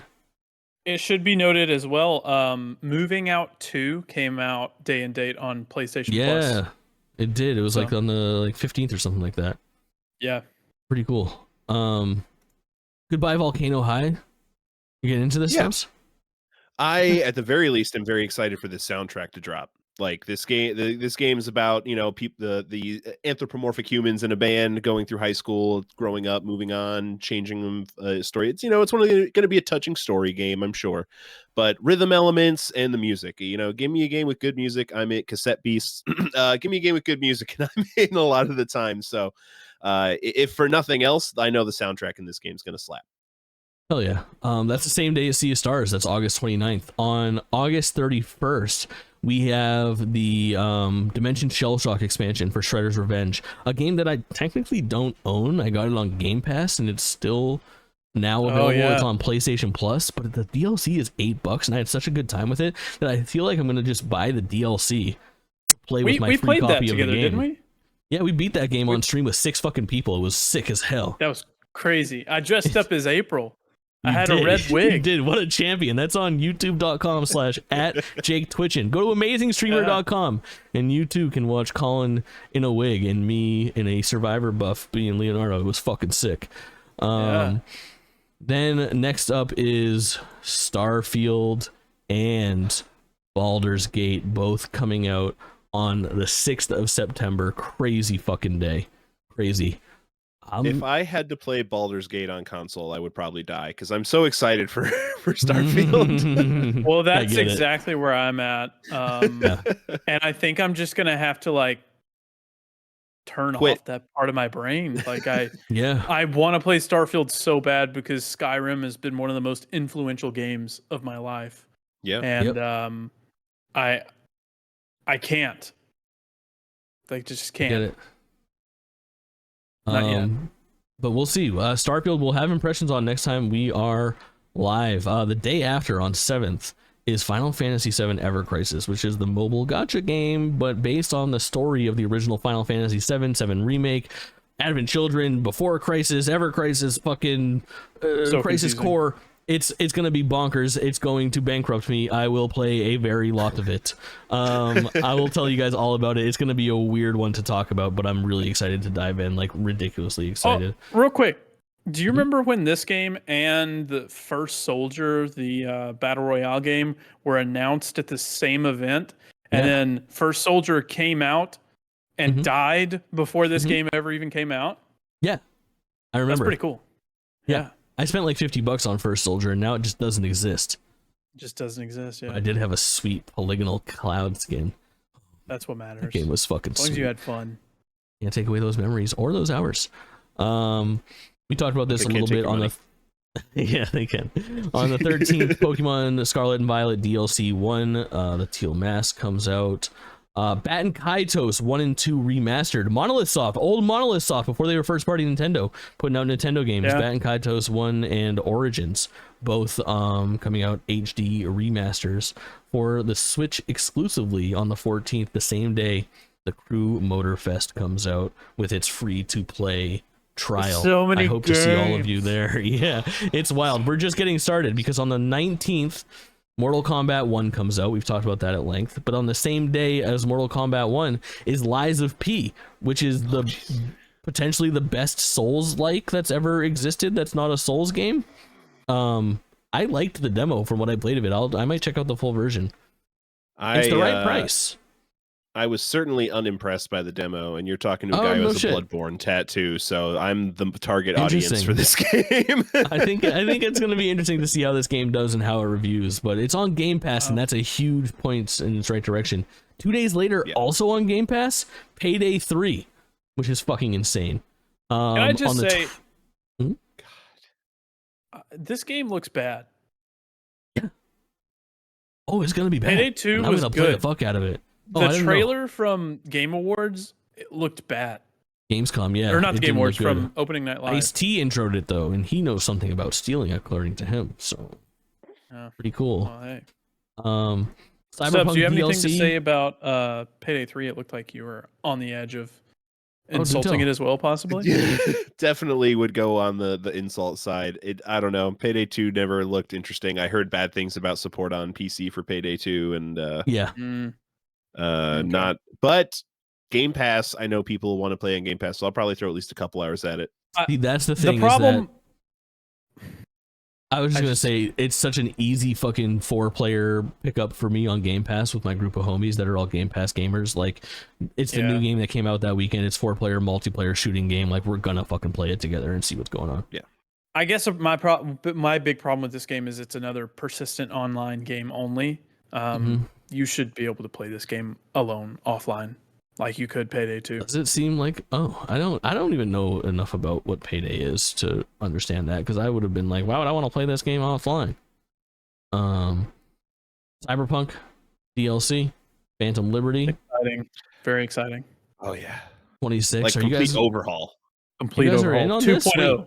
You guys care about Yeah. this? Yeah, Yes. I'm gonna Yeah. play this. Absolutely. I'm gonna be touching this. Yeah. This is a Ugh. complete overhaul to the stat system, to a lot of the game mechanics. Like, this is Perks. like Cyberpunk 2, Yeah. almost. Like, it's Uh-huh. a huge overhaul to the game. You think And not it'll only launch in a to good the state? expansion, but to the base game as well. Hey, I don't know, man. I feel like Cyberpunk is always going to have a fucking stench on it. Like, they fucked that launch so hard that I know that there are going to be people that are passionate about it, but I feel like the general consensus on Cyberpunk forever is going to be that bad launch. Yeah, I mean, you know, don't judge a book by its cover, right? Like, Yeah. if they're willing to put in the effort to overhaul these things, I already bought the game. They're not charging me anything more. Like, I might Yeah. as well. Is Phantom and I Liberty don't know free? if I'll. No, If no, you- but the update well, is the The 2.0 update for update stuff. is. Yeah, you don't get the Oh. story content, but like all the stuff that they're changing about the Got game it. is coming to. I have Cyberpunk. I just never played it. I bought it on launch day. I pre-ordered it, and it showed up in my house. And I should said, try "Oh, I it forgot after that I the- fucking did this." Oh, I'm You lying. should I try did it play after it. the 2.0. I played it for like an hour and a half on stream, like a year after it came out. I think you should try it after the 2.0 update and see if the changes appeal All to right. you. I'm gonna give you a coupon, and when you think that's Coupon. Coupon. You're getting a whole coupon book at this point. Yeah, I need to start adding there's a really weird Dragon Quest game coming out it's Infinity Strash Dragon Quest The Adventure of Dai, which is The Adventure of Dai is an anime based on like Dragon's Quest 3, 4, and 5 or something, loosely the story of like the Erdrick trilogy, but this game is based off the anime that's based off of those games, and it's not an RPG. It's like a hack and slash open world action art. I'm not exactly sure what to think about it, and I'm a big Dragon Quest fan. I'm not sure if I'll be playing it, but that comes out on the 28th, 2 days after Cyberpunk, which comes out on the 26th. I'm not sure if I actually mentioned that date for Cyberpunk. A very interesting one coming out is Cocoon. That one's sneaking out. The fact that that game is just over a month away is interesting to me. Cocoon is coming to Game Pass as well, which is really exciting. Annapurna, they don't fuck around. And Cocoon is developed by the people that made what? Inside and Limbo, is that correct? Yes. Inside Some of the Limbo, people, now Cocoon. not the same studio, but it's got some of the same DNA and developers from the Right. studio. Lead gameplay designer. Got it. Yeah. This game looks Gotcha, trippy yeah. as fuck. I think this is going to be one that ends up making a bunch of people's Game of the Year lists, and not many people know about it yet. So really looking forward to Cocoon. That's on the 29th, the same day as EA Sports FC 24. This is FIFA. And a big deal it's everyone's to game of the many year, right? people. It's to be honest, it's a lot of people's Game of the Year, but it's because all they do is buy fucking true. FIFA every Only year. FIFA. Yeah. And I it wonder- fucking prints money internationally. Do you guys think the sales of this game are going to be affected by the name change? If people, think- uninformed people, are going to like go and be like, "What is this off-brand FIFA game?"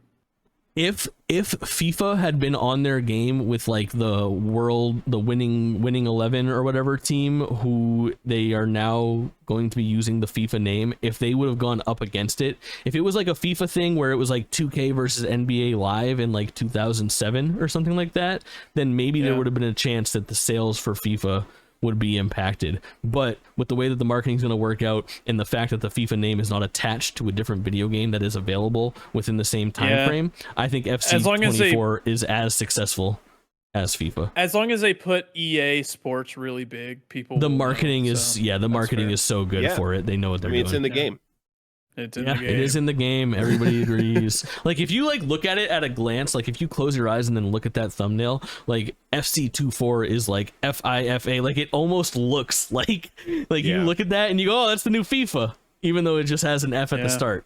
Like there's That's fair. something to it. They know what they're fucking It's doing. like the same font and everything or something. Yeah, for sure. This is not the time for a fucking complete overhaul of your visual aesthetic. This is a time to change the name as slyly as possible and continue making what people seem to agree is the best soccer game that's ever been created. The beautiful game. All right. Let's call that a show. We rang in over 2.5 hours on, a random August episode. What do we have to plug? I mean, I've got a whole list of shit, but you can find it all at amazingstreamer.com. I'm Jake Twitching on all fucking networks. Colin, where can they find you? You can find me at Kaulin _ on YouTube. I have swapped over to streaming exclusively on YouTube. But if you look me up on Twitch, you can still find a link to my YouTube. So Kaulin _ everywhere. Oh yeah, Stubs. Friendly Fire GameSpot on YouTube. We're kind of in between some content right now. Life's busy for us on the main show, and like I said, we just finished up all the Pokemon until some more get dropped on us. So, but I'm streaming Kingdom Hearts mostly Tuesdays when life happens for it. I've been a little odd on that even lately, but I started Kingdom Hearts 3 recently.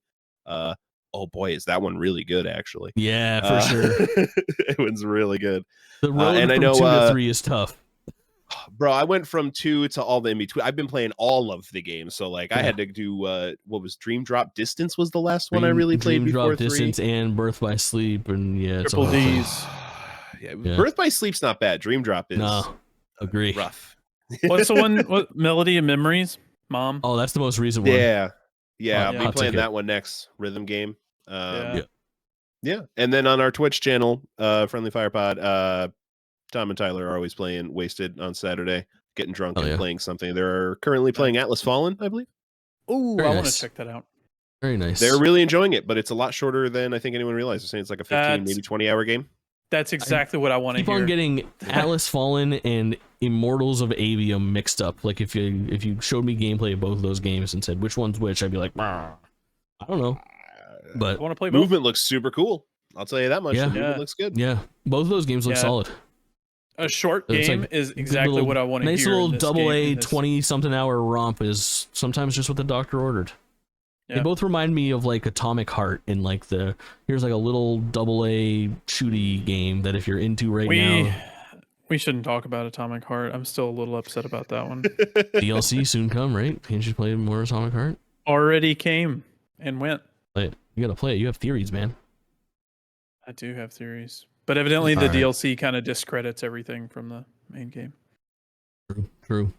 Yeah. If you listened or watched this far, we appreciate you. We love you so much. Please click the buttons that make our brains feel good, like rating the podcast and giving it 5 stars, or subscribing on YouTube. Or if you've already done that in one place, go find us in another place and say hi to us on a stream or comment on a video or tell us how handsome we all look collectively. If you're listening on Spotify, there's actually a new feature where you can leave comments on the episode. So tell us what you're thinking. Tell us what you'd like us to improve or change, and we'll take it into consideration. Well, easy as that. That's an episode. Anything else to add? Play Baldur's Gate.